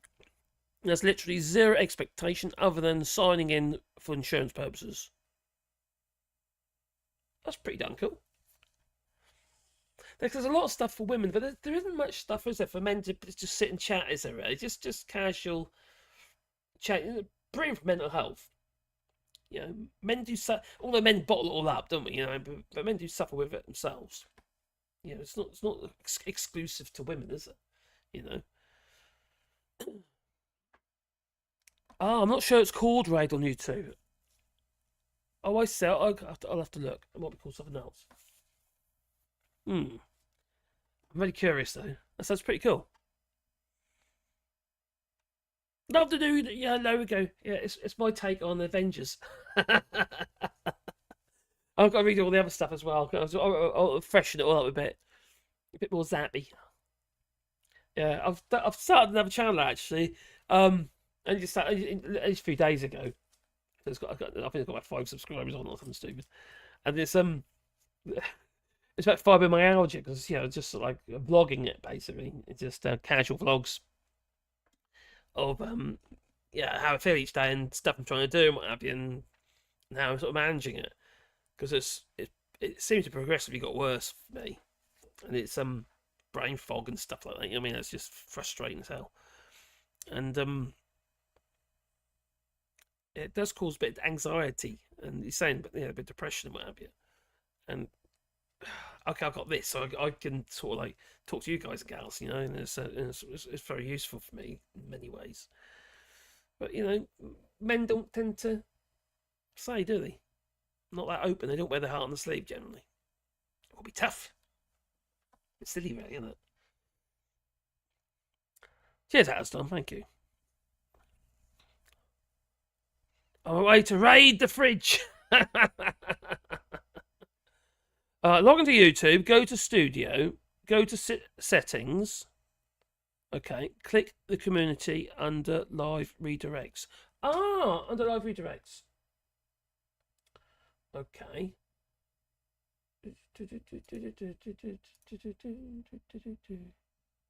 Studio. Okay, let's have a look.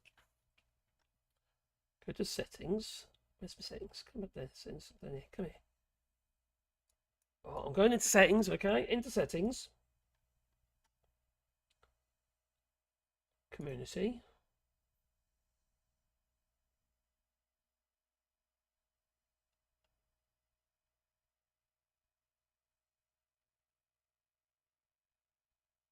All channels can redirect my content. That's the one, isn't it?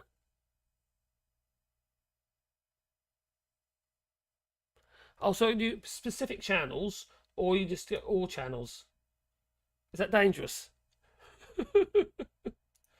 No? I ain't got any channels in there yet. All channels can redirect my content. I've clicked all. Is that dangerous?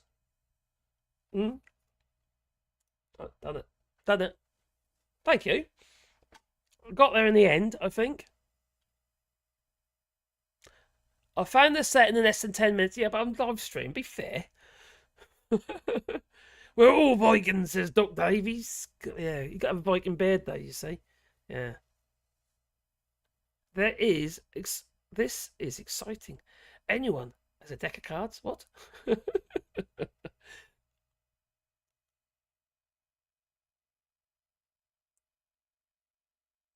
Not all channels. Too late, done it? I'll change it now. I just got to decide which channels to put on there. And who wants to do it. All channels. Punk raid. Time I've watched a channel learn how to do... how to do this. I don't know. God. Never thought about doing that before. Didn't even realize you could do that. I know, eh? Right. It's the second time I've watched a channel learn how to do this. I don't know what it really means, Right. Dear me. Lose my voice here, I am. Oh well, never mind.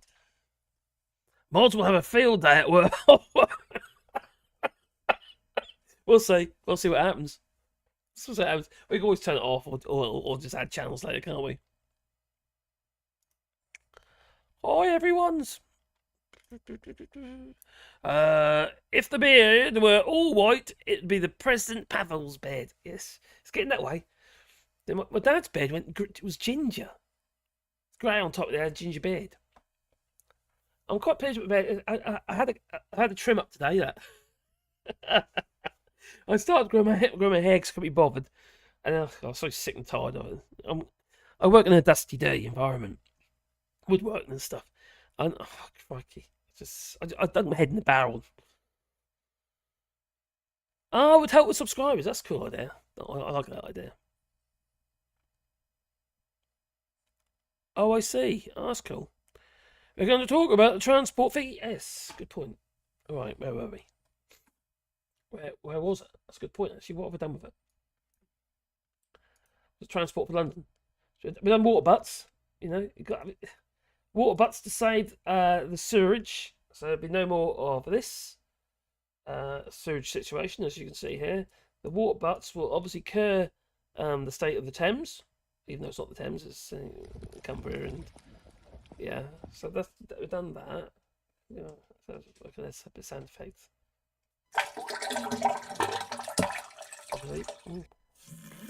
Blimey. So we did that. So where is my file? Oh, blimey, got so many up at the moment. Not that one. Not that one. Not that one. Is that one? Here we go. Right, this was first talked about back in, not talked about, it was been vilified back in December. But they've been talking about it again. And the Daily Express, who Natalie Elphicke would write for, as you already know, because I just told you, and there you go. And regarding this map that happened to be in the Express. And yes, it was the Daily Express. I do apologise for that. Hang on, not that, Mum. Over here it goes. There we go. In the Daily Express, that it is. Ain't it? Ain't you lucky, that Daily Express? So, Trans-European Transport Network plans gain EU approval. Now, this was back in December, but you know, the Tory nutjobs or Brexit nutjobs, they're kind of ranting about it again because they feel excluded. It's like it's a betrayal, you know.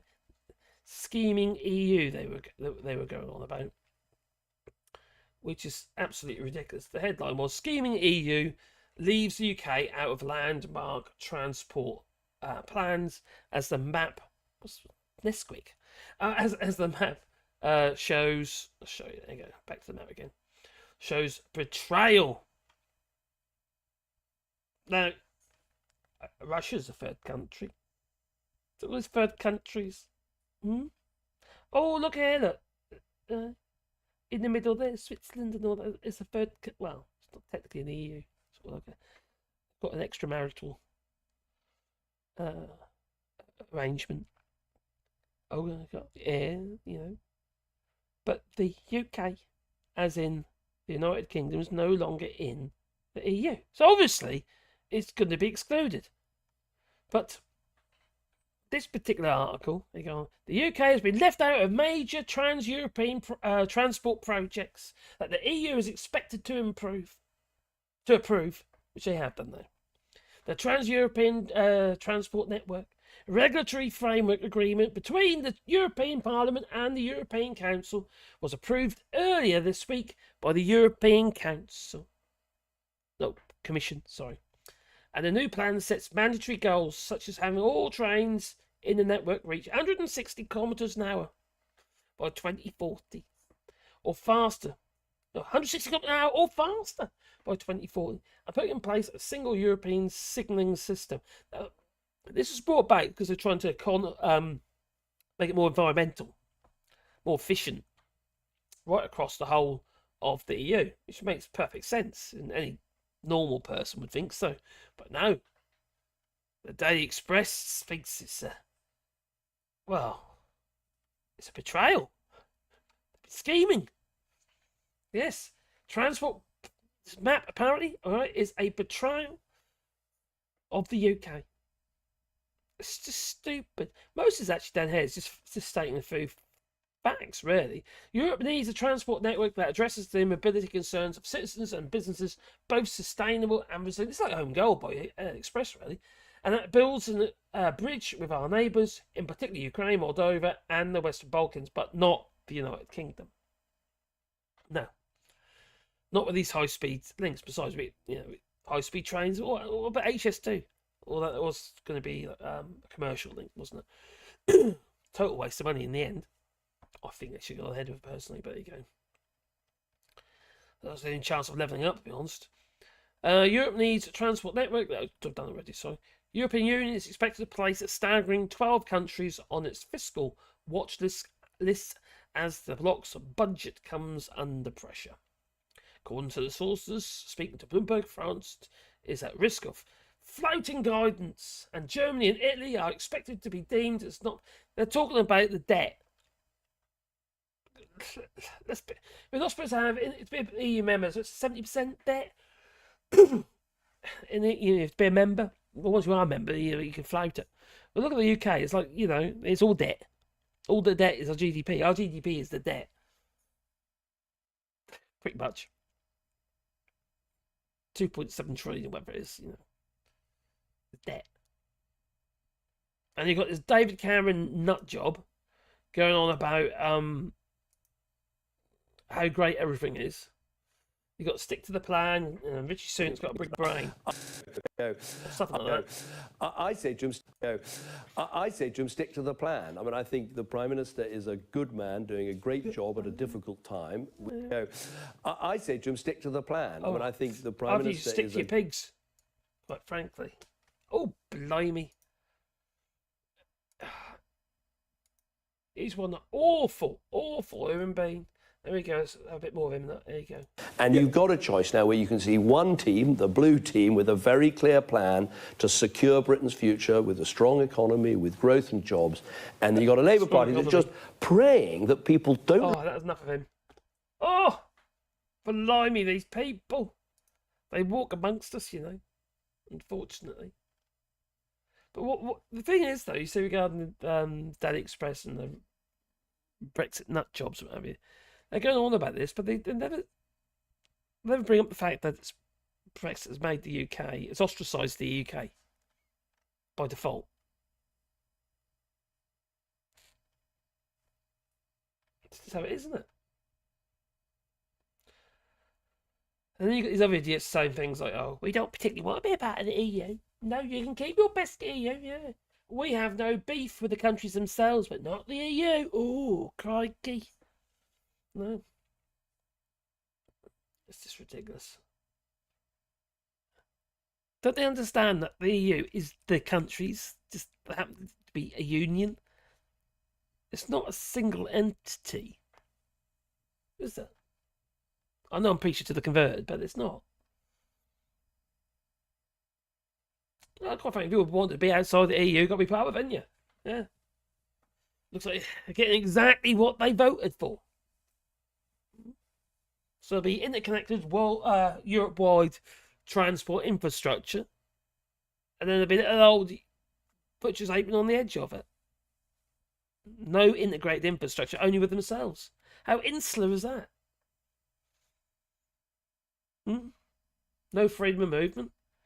Remember, they voted for the end freedom of movement for themselves, pretty much, with all these other countries in the Schengen area.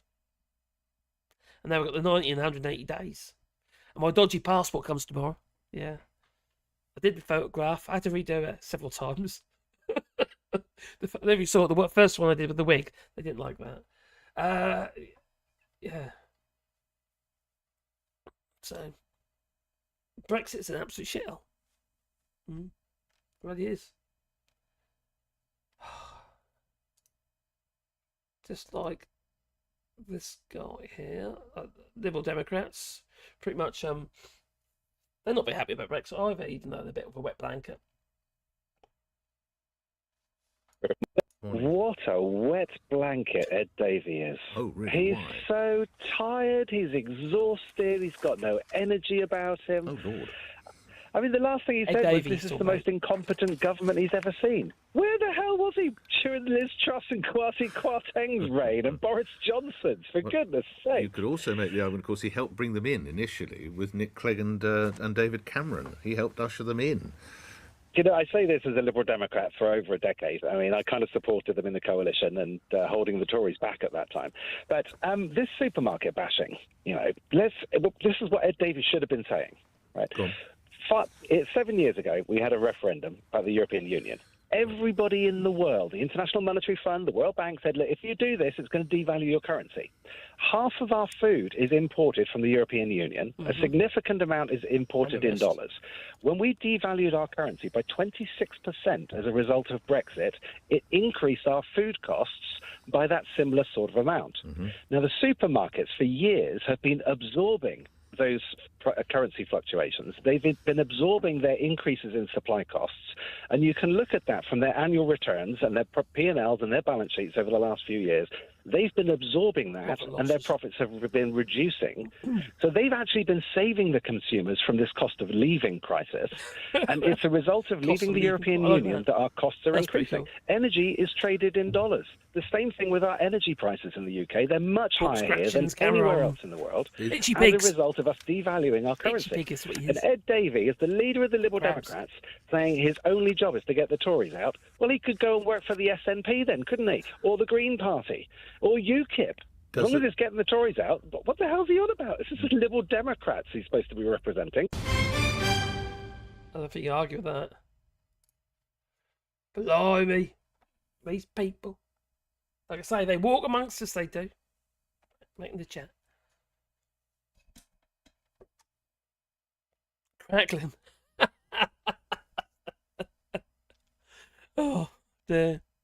Yeah, but don't like bum, please. Be most kind. Yeah. Help the channel, you know. Help my sanity as well. Yeah, I'm starting this new channel called Fibro Man.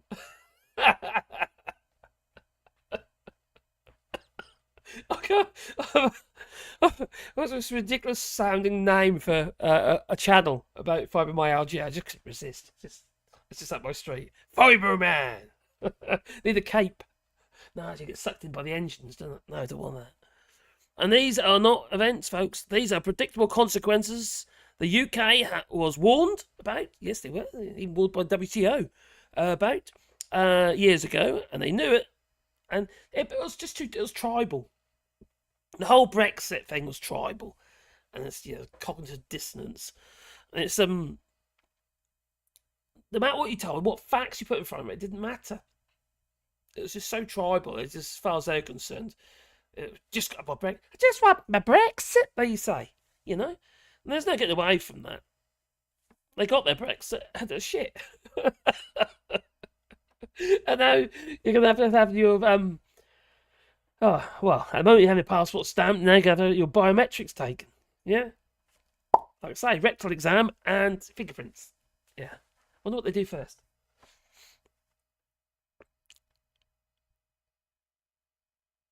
Good Lord, I don't want to tie us to the US dollar. Oh my God.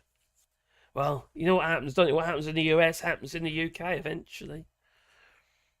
Oh, so the UK will be better off switching to the US dollar like Panama. Oh, bloody crikey. And these are not events, folks. Nope, they are predictable. Ellie. Hang on. Is that the guy who used to be in Three Blokes in a Pub with Graham Hughes? No. Nah, it's not. He's a Liberal Democrat. Oh, crikey, what's his name? You got the Economist geezer, haven't you? With the Three Blokes in the Pub. You had Karen the van driver. He did a couple of episodes, didn't he? And obviously Graham Hughes. And then you had the other guy. I can't remember his name though. Where they did a few kind of like little clips as well. I like that. But I think that was a good combo. Fortunately, it all fell apart. Yes. Big upsets there was. It sounds like him. Can't remember his name. Are you talking about the Economist geezer? Hello, politics channel. I hope you're well. What are you talking about, politics? Is that the guy who used to be in the Three Blokes in the Mob? Good Lord, I don't want to tie us to the US dollar. No. Don't do that. Jason Hunter. That's him. Very litigious. There's a big, he started taking people to court, this Jason, Hunter Geezer. He's still about. I think he's still on Twitter and what have you. But yeah, I think he lost actually. A lot of people had some very bad words to say about him, including Graham. So yeah, and Graham had to, I think, he deleted all the videos. Jason Hunter is a Liberal Democrat, is he? What, still or not? I don't know. What, he's Liberal Democrat, is he? I don't know. I think he's still on Twitter. I stopped doing that early as I'd inevitably miss folk, often working whilst watching, and then feel bad that they'd think I'd deliberately ignored them. Oh, don't feel bad. Don't feel bad, Vicky. Letika, I can't believe and say that. I do one of the real struggles I have now. If you watch some of my early videos, my voice was totally different. My voice is buggered. My vocal range has just been shrunk right down now.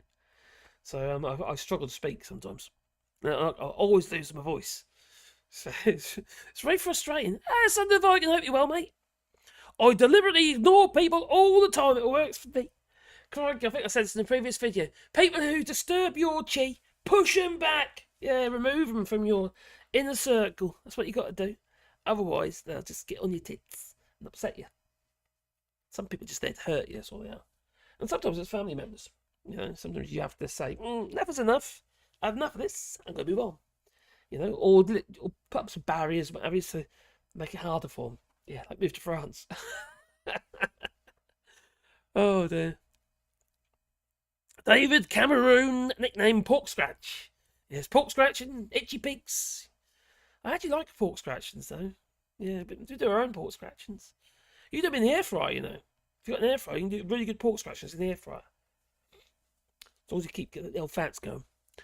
There was another guy who went with Graham and Jason to the WHO. Yes, in Geneva. I remember that one. You see the fountain in the background. And he had a big fallout, demanded to be removed from the bits of videos he did, which obviously it's impossible to do. So, if I remember rightly, Graham deleted all the videos, didn't he?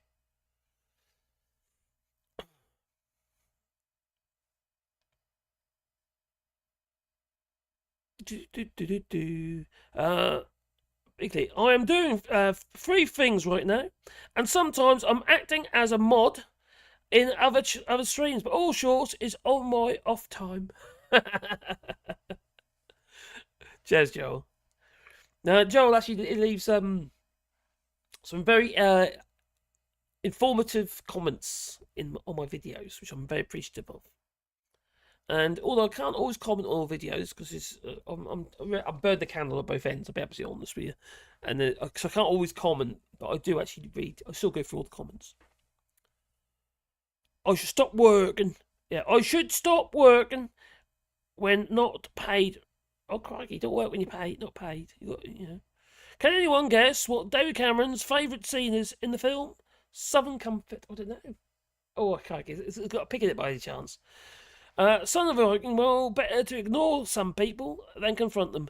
And there are better things to do anyway. Yeah, I've got a bit of an issue at the moment with a member of a family living here in France. My daughter-in-law, and it's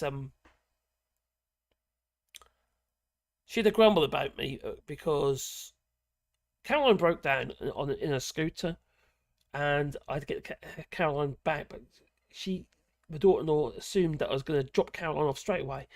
I had Caroline's scooter in the back of my trailer, rattling about, and I wasn't about to drive another 10 kilometres with a scooter in the trailer when I'm only, 2 kilometres away from home, because when Caroline broke down. And so I came back home, and I started taking the scooter apart to see what it is. So I go to the bits, and it took me seconds. It took me about, to take this case off the side, so it took me about 10 minutes or so. And then but she moaning about me. Oh, he don't care. You know, that kind of script. I really can't be doing with this. It's pathetic. Whenever you want a babysitter, you're there, aren't you? You're always there available for them. But there you go. There's people in it. Can't choose your family, can you? No. Fortunately. I'm a teacher, says Vicky. If I didn't work when not paid, Oh, cry, good point actually, because it's salary based.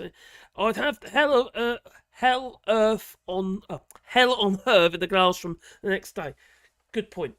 Yeah, you got to do your plan, didn't you? Your classroom plan. Now, me and Caroline used to work in school, and it's one of the things that she brought up. Two things actually. One is the work you have to do at home, like say preparation, class preparation and stuff like that. But also the fact is you have to be there before you're paid. So she's like, I don't know, Caroline used to be 30 minutes before she started the class, and then 30 minutes at the end. That's an hour. That means by the end of 5 to 6 hours extra, plus lunch times and stuff like that was encroached on. So there's like almost a day, right, of work time extra you're doing. So you've been taken advantage of, not paid. Piss take, really, isn't it? It really is. Marcus Spawn, you get a dozen rashers of streaky bacon for getting there first. I like streaky bacon. Then I was a vegetarian. I was a vegetarian for several years. 5 years. 5 years a vegetarian. But not as long as this geezer, if I remember what his name is, which I can't. I think it was vegetarian for 30 odd years. Vegetarian. What was his name? It's the guy who was in. Sherlock Holmes. He was also in Black Panther. I think it's 38 years. He's an actor, obviously. Oh, that's it. Actor Martin Freeman. Martin Freeman, yeah. He was a vegetarian for 38 years. 38 years after he stopped eating meat. Yeah, apparently. Right. This is what got me a bit, actually. This made no sense to me. Right. I'm going to put it on here. There he is. Right. Martin Freeman. This is Martin Freeman, right? You probably recognise him. He's quite a famous English actor. Okay, actor Martin Freeman has revealed that he has turned back on his vegetarianism 38 years after he stopped eating meat. 52-year-old Sherlock and office actor said he went vegetarian as a teenager in January 1986 because he's never comfortable with the idea of eating animals. Right? Do you know what his reason was for reverting on that and going back to eat meat? He didn't say the fact that this tastes so great. No, he says that I started eating meat again because I got like eating processed food, and all vegetarian food seems to be all processed. You see, I thought, what did you do 38 years ago? There was no flippin' Linda McCartney pies, anything like that, was there? 38 years ago, you just had to make your own vegetarian food. That was, you just ate vegetables, like my dear missus does. She just eats vegetables, you know. Have a lasagna. See, we had one today. It was a vegetable lasagna. There's no meat in it. It's very good. It's very nice. Okay, a cheese in it, so it's an animal product, but not vegan. So, so what? It didn't make any sense. His argument to go back, it didn't make any sense. So, yeah, he's a flake. What if he's a Tory? Oh, I don't know what his political views are. Do you? No, I don't got a clue. Same age and the same. Oh, crikey, the same age. But he's, I think he's 52 now. Martin Freeman. Same age when he became. Because Lee, you're a vegetarian, aren't you? Became a veggie. Blimey. I miss my white teacher. What? What do you mean by that? Elphicke. Oh my giddy aunt. Elphicke. Oh my god, Natalie's a gammon, most certainly is. Like, Lord of the Rings, guys, he's a hobbit. From the Shire. Yeah. Ring.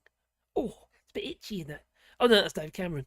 So anyway, being a veggie in 1986 was tough, I can imagine, yeah. You had to buy stuff from Holland and Barra. What, in little jars? You get 2 for 1. Yeah. Yeah. Oh, when was I a veggie? It would have been late 90s. Yeah, late 90s. Mid-late, yeah. Only about 5 years.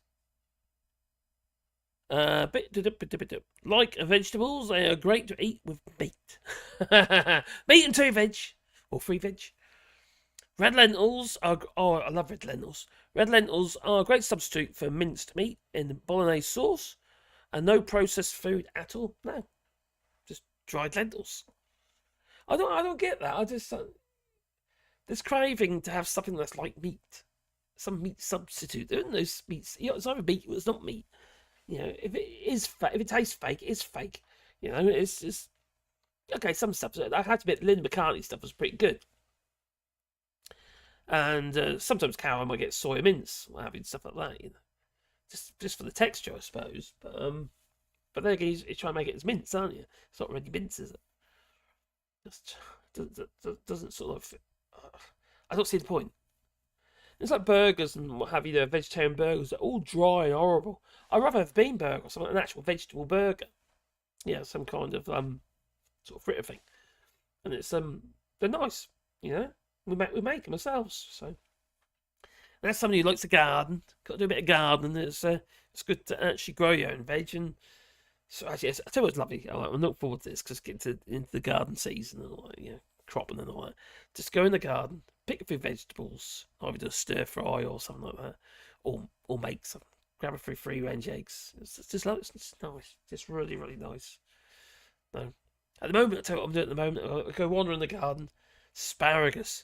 Just eating it raw. Oh my god, it's so good. Really nice. Oh, Glasgow cafe menu. A vegetarian option. F off. Is that what they call it? Okay. Aunt Bear, sausages, and bread, all processed food. Well, anything that's technically, I suppose it is, isn't it? Anything that's grain is processed for a start, and you've got grain in bear. So you could argue that, yeah. Anything that's... I think really the thing about being processed is just literally too much salt.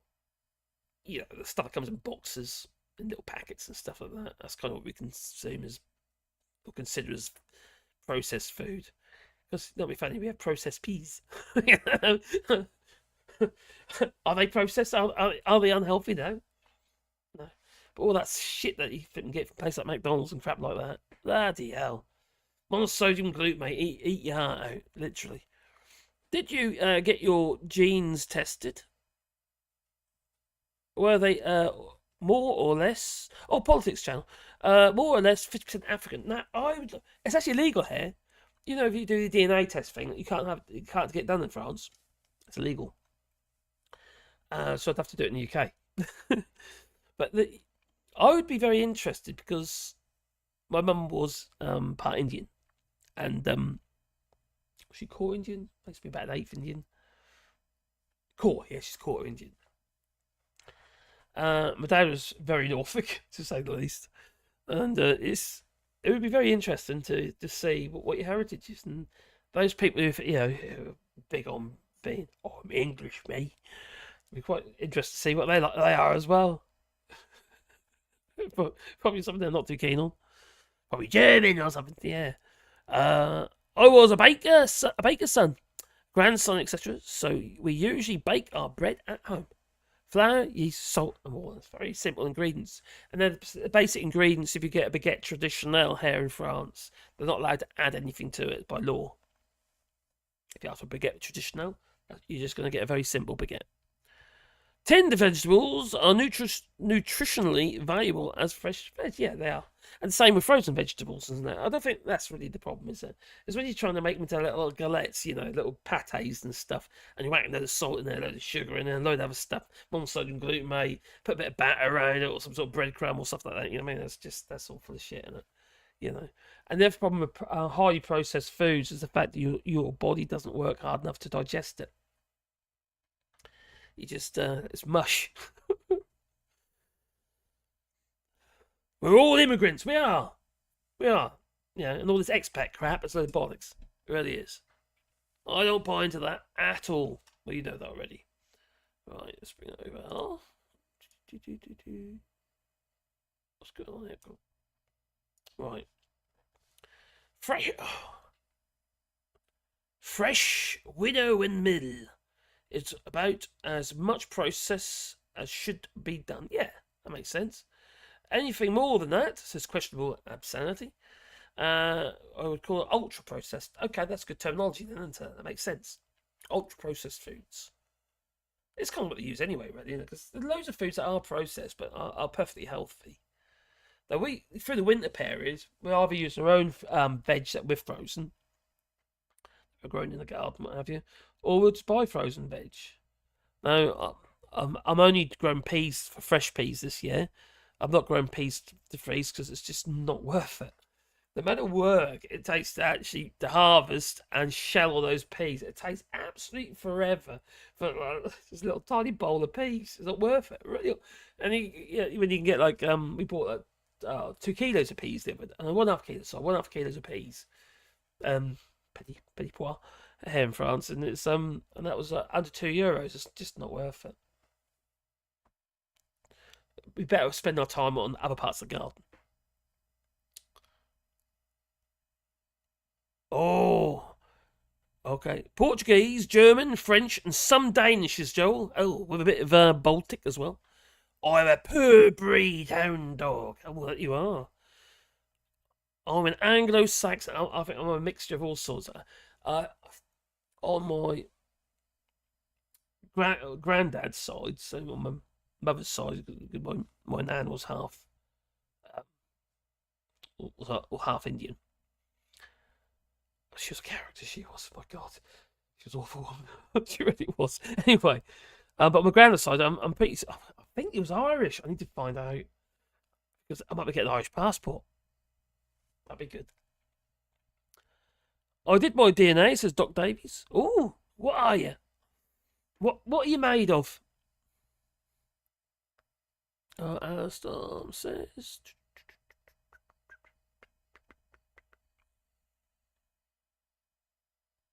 Oh, take care, all. Be good. Glasgow pub punter asking for lager tops. Barman answers, we don't do cocktails. Very good. My background seems to be a little southwestern peninsula of England, as far as I can trace. Get your DNA, because you never know. A little bit of rumpy bumpy might have gone in the old hay, on the old in the old barn on old hay bales and stuff. You know it went, And all those Yanks coming over. The Yanks. The Merkins. I know that my dear Mrs. Nanny Roberts. Yeah. She liked a bit of American as well during the war and that. She did, so I heard. Yeah, dirty old devil she was. I'd do anything for a bit of chocolate. Yeah. Statistically, I'm closer to humans than... But what? Good. A lager top is not a shandy. It's half and half.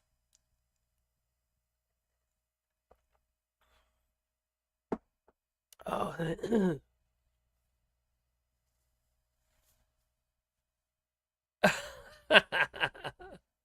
Now, I don't think it works like that. Lee. Just put a little bit of lemonade in the top of your beer. I think the alcohol content is the same size beer. It's going to be the same. My grandpa answered my questions quickly. My mum was Prussian, and I'm Portuguese Prussian, and we are Prussian, and that is all. Hot dogs. Oh, hot dogs here in Germany and Vienna are built different than that you get in America or the UK. They are proper Vienna sausage rather than hoofs and snoots. Oh, I quite like the Toulouse sausage here in France. It's very nice. Politics channel says, I'm sovereign, sovereignty, and all that jazz. Lager Tops has less lemonade than a shandy. Shandy here basically is basically what we call panache. It's really weak. I think it's like 1.5 to 2%. It's really weak. After being in France and drinking a lot of German beers and stuff like that, and French beers, they're quite strong. I think they make good shandy because they're strong. Well, a bit of shandy. That's quite nice. Are we still on? Says Top Smoke. Top Smoke. Yeah, we're still here. Just about. You still alive? Yeah, I'm still alive. Just about. Crikey. Lager Tops basically just makes the head visible. Oh, I see. It's literally just a tiny bit. Okay, at the end of the pint ball. But no, I've never worked in a bar. I wouldn't really know. I just sit in front of me and I just drink it. You know, as do. Anyway, where were we? Have I gone off track again? Haven't I? Blimey, what am I like? So this is the point. This is what it's all about. All right, let's just have. So this is the deal. It paves a way for a green European transport network by 2050, and this is the idea about this so-called scheming. So Europe is overhauling its transport network, improving connections, boosting infrastructure, and reducing the transport's environmental impact, just not to the UK. Okay. Mark Accord and EU Council. Hang on, let me just change something here because that's gone all bonkers, isn't it? Let me just change that. I've got the crop on. I've got the crop on. There we are. There's the crop.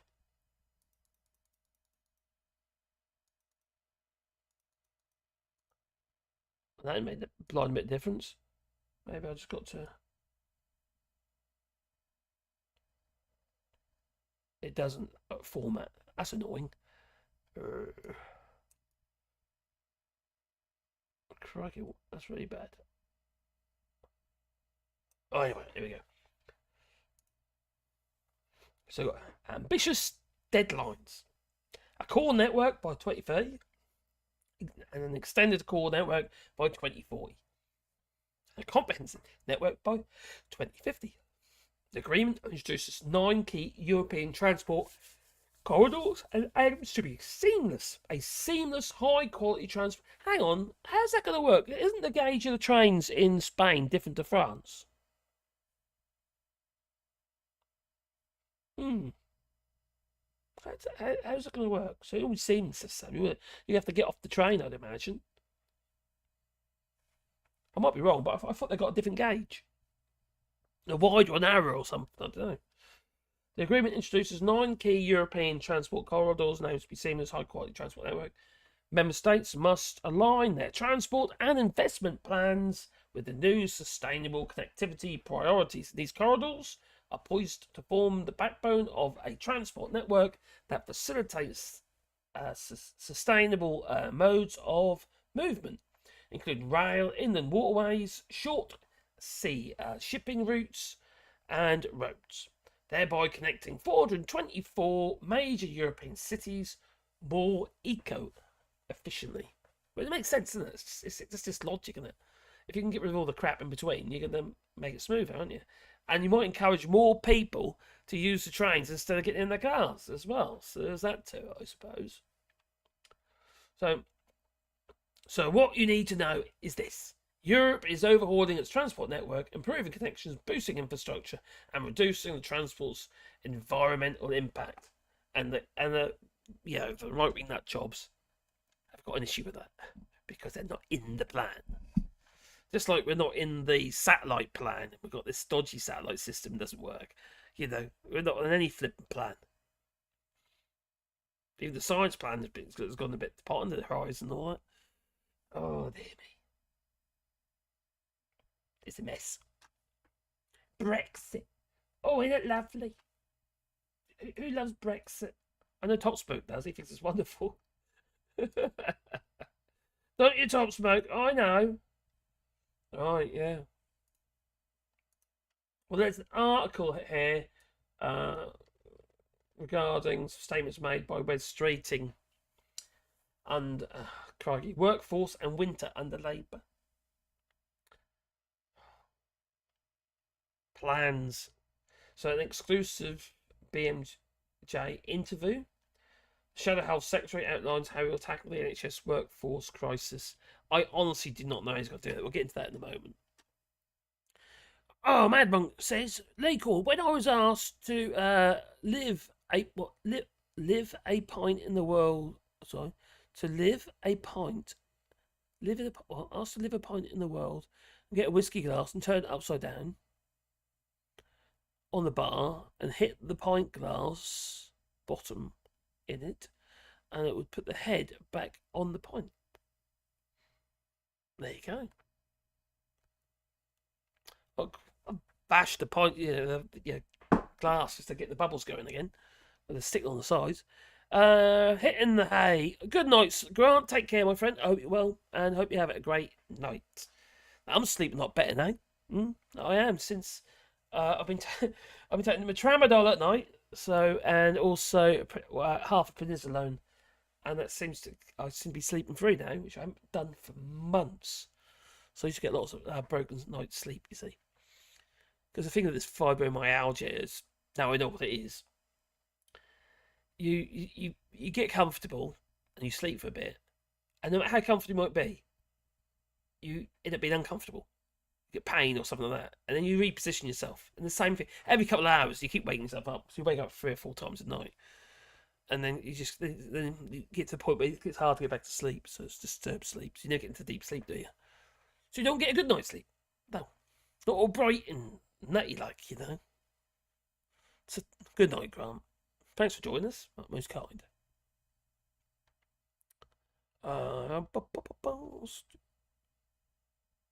We call it a tidy up, apparently. Oh, ta-ta for... Oh, Grant's okay.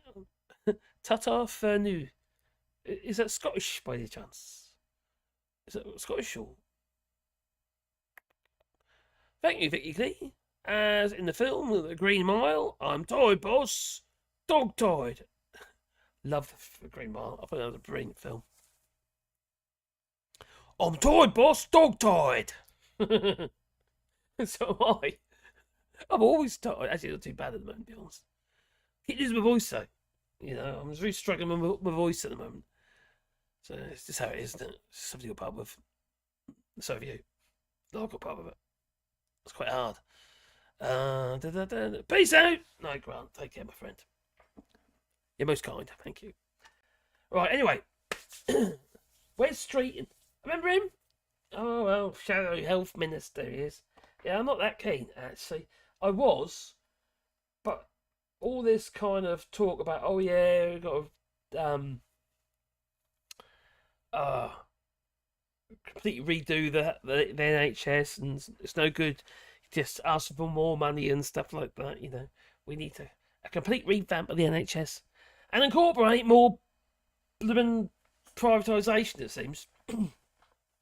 Anyway, this was an exclusive interview, apparently. There it is, yeah. Exclusive. So it's an exclusive interview, BMJ interview with the Shadow Health Secretary, with Streeton. He outlines how to tackle... Oh, excuse me. The NHS workforce crisis, if given the chance.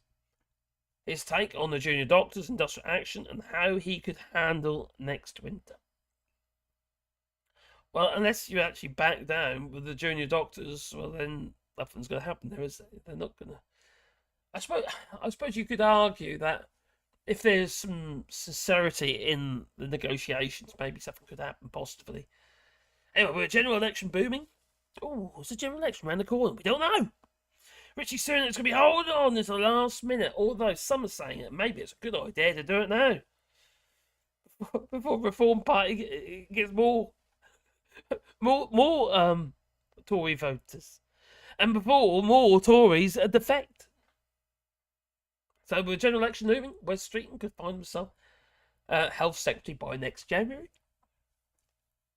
Labour MP, been Shadow Health Secretary since 2021, and has caused controversy with some of his remarks, including that he won't let the middle-class lefties,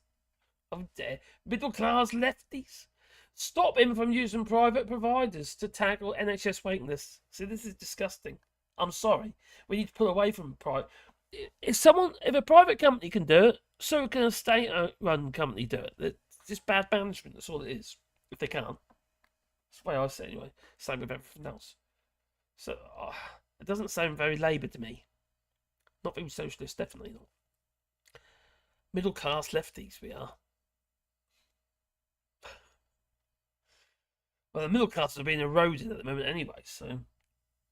Anyway, the NHS uses every winter as an excuse to ask for more money. That's because they haven't got enough money in the first place. There is wastage in the NHS, massive, but usually down to flipping privatisation, and some were brought on by Tony Blair. As in, the private, what's it called, funding, PFI schemes.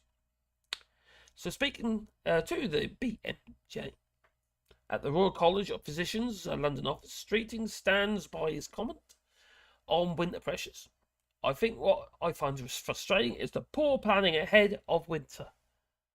Blame game. That's all this is blame game. So what's he doing? Is he supporting the Tories, or he's thinking, hang on, I've got their money to spend, so I'll tell you, we'll start blaming them now. So he's basically blaming the NHS. The NHS are flipping hamstrung they are. Anyone who ends up in hospital gets treated really well under extreme conditions. But getting in there, well, that's another kettle of fish. If they want to know how to do it properly, they will come over to France and maybe they'll see how it's done efficiently. Because I have to admit, we get treated very well and very fast. And the fact that we now see not just crises in winter, but all year round. Why isn't he blaming the Tories on this? When they've basically, well, Tories say they've increased funding, but not naturally. It got rid of half of not the nurses. I mean, in fact, what was it? 49,000 nurses at last count when I looked, and it was like 59,000 doctors. And all those doctors and nurses who were coming from the EU, well, they're not coming anymore. And those who were here, a lot of them have gone back. Not worth their while anymore. And a lot of them can't even meet the flipping minimum criteria anyway. So too often we've found that in the last 2.5 years, that the answer the system leaders in the NHS reach is more money, he says. Well, generally it costs money. And the money that's getting wasted is down to the flipping government anyway. They need, if you want to streamline it, as to make it more efficient, get rid of the fact that we, in the UK, from personal experience, I found you just have an appointment to get an appointment. It's ridiculous. Every time I've been to the hospital and I need a new appointment, the actual consultant would get their big book out, or do it on the computer. Well, I had my hands in it. It was actually a big book. And he penciled me in the big book in front of me. Oh, what that'll do. It's done. No waiting list then, is there, generally? No, because I'm already booked in. It's planning, isn't it? And it's just simple. It's the fact that I see far less people, but get to the end result faster, because that way you get the end result faster. And the fact that we actually come out with our results, that is a massive bonus. It puts your mind at rest. Instead of waiting weeks and weeks and weeks for some sort of diagnosis, you come out with your diagnosis when you've had a scan.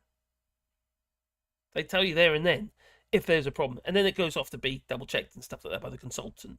So they've got the consultants on the floor, but then they're a bit like actually what happened in the UK with my son. Actually, to be fair, they reckon he just has sprained his shoulder, and he actually cracked his shoulder. And they contacted us afterwards because obviously they go through all the after the fact and go through all the scans and stuff of the day, double check. Anyway, he says that there shouldn't be an assumption that every time the NHS runs into winter, system leaders can point to the pressures and say, we need more money right now. He continues, adding that the government and the NHS must work together to plan ahead of winter. But what does that plan entail? What is the plan? Now, when his comments on winter crisis were reported last December, many doctors expressed disbelief, with some believing that the MP was trashing the healthcare staff. People who are already working ridiculous flipping hours, tired and worn out, not spending enough time with their own families because they feel guilty. That's quite despicable, really. Now, Streeton says that this... Oh, have I got to log in? Oh, anyway, there we go. Where we go? Where are we again? I lost it. I lost it. There we go. There we come. Should be an assumption. Oh no! It's a paid for article, which I haven't got the thing to. But yeah, so he's blaming the NHS. Still, I'm getting really tired anyway. The NHS staff for a government's failure, basically, and cuts. Remember austerity? How are you going to attract people into any kind of health service if you cut the funding? And also the bursaries. They got rid of the bursaries, didn't they? And replaced it with something that's pretty damn flimsy. So he's expecting people to do 6 years plus of training or what have you, and then have to pay for it, even though it's full to prove. You can't have you can't have an efficient workforce if they're not healthy, can you? You know, we've got to deal with this mental health crisis instead of doing our blame game again, and we've got to deal with people's health in general, physical health, getting back into work that way. Most people who are suffering, they want to get back to work. You know, it's just no one wants to be sitting there and watching daytime TV. Jerry Springer. Actually, he's not on anymore, is he? I don't think so anyway. Back into the old chat we go. I'm not sure if they're saying Ireland, UK, USA, etc. were the enemy, but Radio Free Europe is run by the USA. All caps should be in an instant ban anyway. Oh, cry, who did caps? Oh, blow, instant ban. Oh, what does Stephanie Platt say? What did she say? I'm going to hear it. I would say, oh my God, instant caps. Oh my God. Okay. I can say it. I don't think you can say it. Watch Radio Free. Georgia protest. We have a common enemy. A common enemy: Ireland, Scotland, USA, Netherlands, Hungary, Argentina.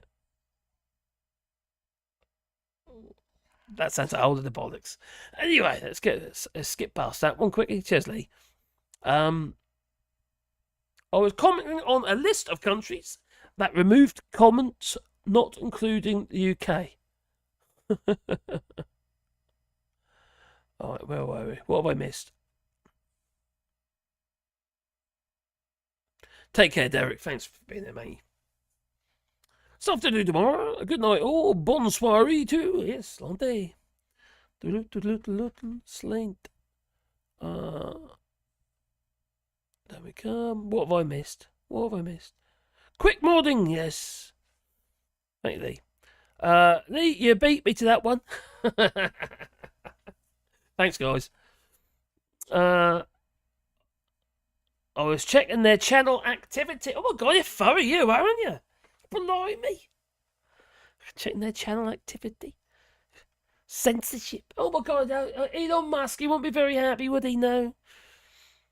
Not sure if they were saying the Ireland, UK, USA, etc. were the enemy, but Radio Free Europe is run by the USA. All caps should be instant ban anyway.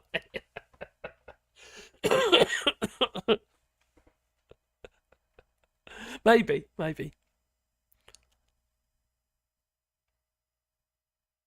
We can see it. Oh, yeah, I know. I've seen it now. It's on the screen. Yeah. Yeah, we can see it, but they can't. Nobody can see it now. Yeah, hey. Common enemy? What is this? Alien invasion? Oh my giddy aunt. It's like an invasion. It's all those migrants getting little boats. Yeah. Also, the Braverman, she knows. She told us so, didn't she? She says an invasion. And so did Natalie Elphicke. Lovely.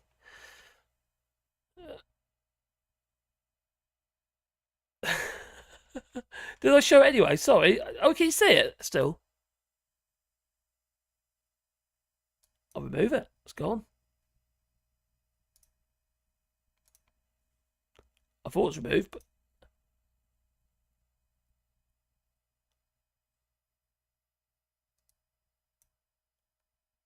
it's not removing. Oh, crikey, on there, of course. Because I can see it. I'm sharing with you.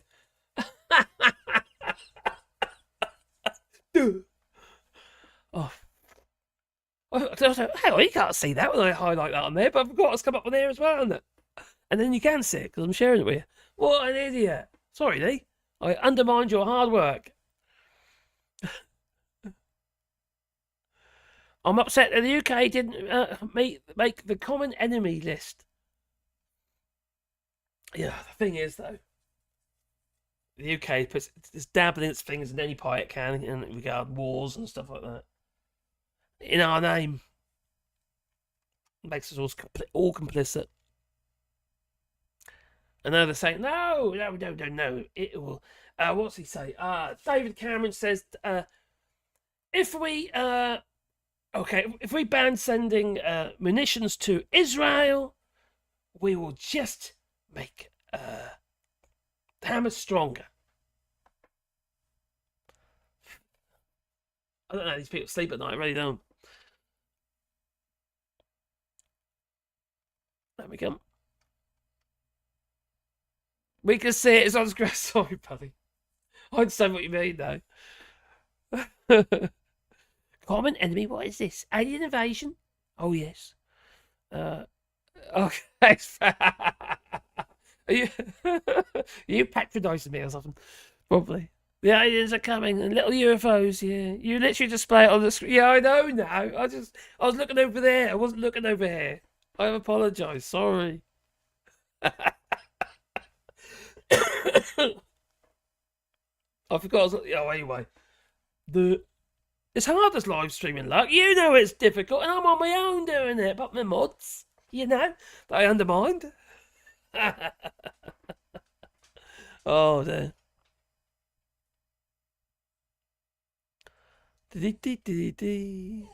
Right. Elon Musk. Hey, look, the American caps. Look, see that? Yeah. Elon Musk but gave up the idea of giving Trump, Nigel, Boris, Putin bad space jetpacks. What the hell? Oh, he's smoking today, Bello. Oh, no, Al. So, yeah, thanks, everybody. Good night, my friend. In fact, I am going to be calling it a night because I've been live now nearly 3 hours. I'm not doing a 7-hour stint tonight. I think I'll give that a miss tonight. Yeah, no, out of stump. So, I'm going to call it. Thanks for joining us tonight. It's much appreciated. It really is. I hope you enjoyed it. I probably went all over the flipping place again, but I usually do. My voice is dead. Dead at the door now. So I've got to try and make videos tomorrow as well. I've got another one to go live on All Shorts. And like I say, we've got more transgender video about so-called ideology in that, because it's not an ideology, it's ridiculous. And Sheila Fogg, she really pissed me off. She upset me. So I do appreciate everyone's positive comments on that video, because it was quite a difficult one to do, because I at the end of the day, I'm not trans, so how am I supposed to really know or can truly express what a transgender person is actually going through, or how difficult it is, and especially when they're demonised by these nutjobs, right-wing nutjobs. So thank you for very kind comments, and I had some really lovely comments. Some quite emotional comments actually. So I was very. I was quite happy actually, because I was very worried they didn't pull it off, but it was positive, so it was good. Oh yeah, don't forget boot the old like button. Oh crikey, they forgot. Here they go. Boot the old like button. We should all talk more about human guinea pig. About that human guinea pig has bits of matter floating around in its Elon Musk brain comp experiment that killed so many monkeys. Oh my god, you talk about the Neuralink. God, that man's. I can't stand him. I actually used to like Elon Musk, and then once he got Twitter, he's just gone off and he's got mental. He's out there taking videos of themselves with 50 caliber machine guns and stuff. He's got a terrible stance as well. It's just horrendous. I want to see him and Mark Zuckerberg, whatever his name is, have that cage fight. That's what I want to see.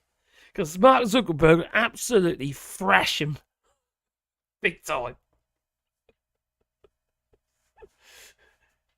Mark Zuckerberg seriously trains, even though he's a weird geezer, but anyway, he seriously trains as a cage fighter. That's what he does. Anyway, so good night, everybody. I'd like to thank everybody. I'll drink some chamomile tea. I've got some Wrigley tea. See you soon, everybody. And thank you very much. And see you in the comments. And until next time, see you. see you, nice. Yeah. So, yeah, you would just absolutely flatten them, Vicky. Absolutely flatten them. I would like to see that. Yeah. There was a challenge, but Elon Musk has gone quiet on that challenge. But yes, maybe he's seen the recent pictures of Mark Zuckerberg all muscled up in a cage. Yeah, it's a frightening concept with his weird hair. Looks like it's been shaved into a funny shape. Bizarre. It's all about. It looks like it's been drawn on. Weird, isn't it? Anyway, time to go. What can I leave you with? I need to get some more videos in there to leave you with stuff.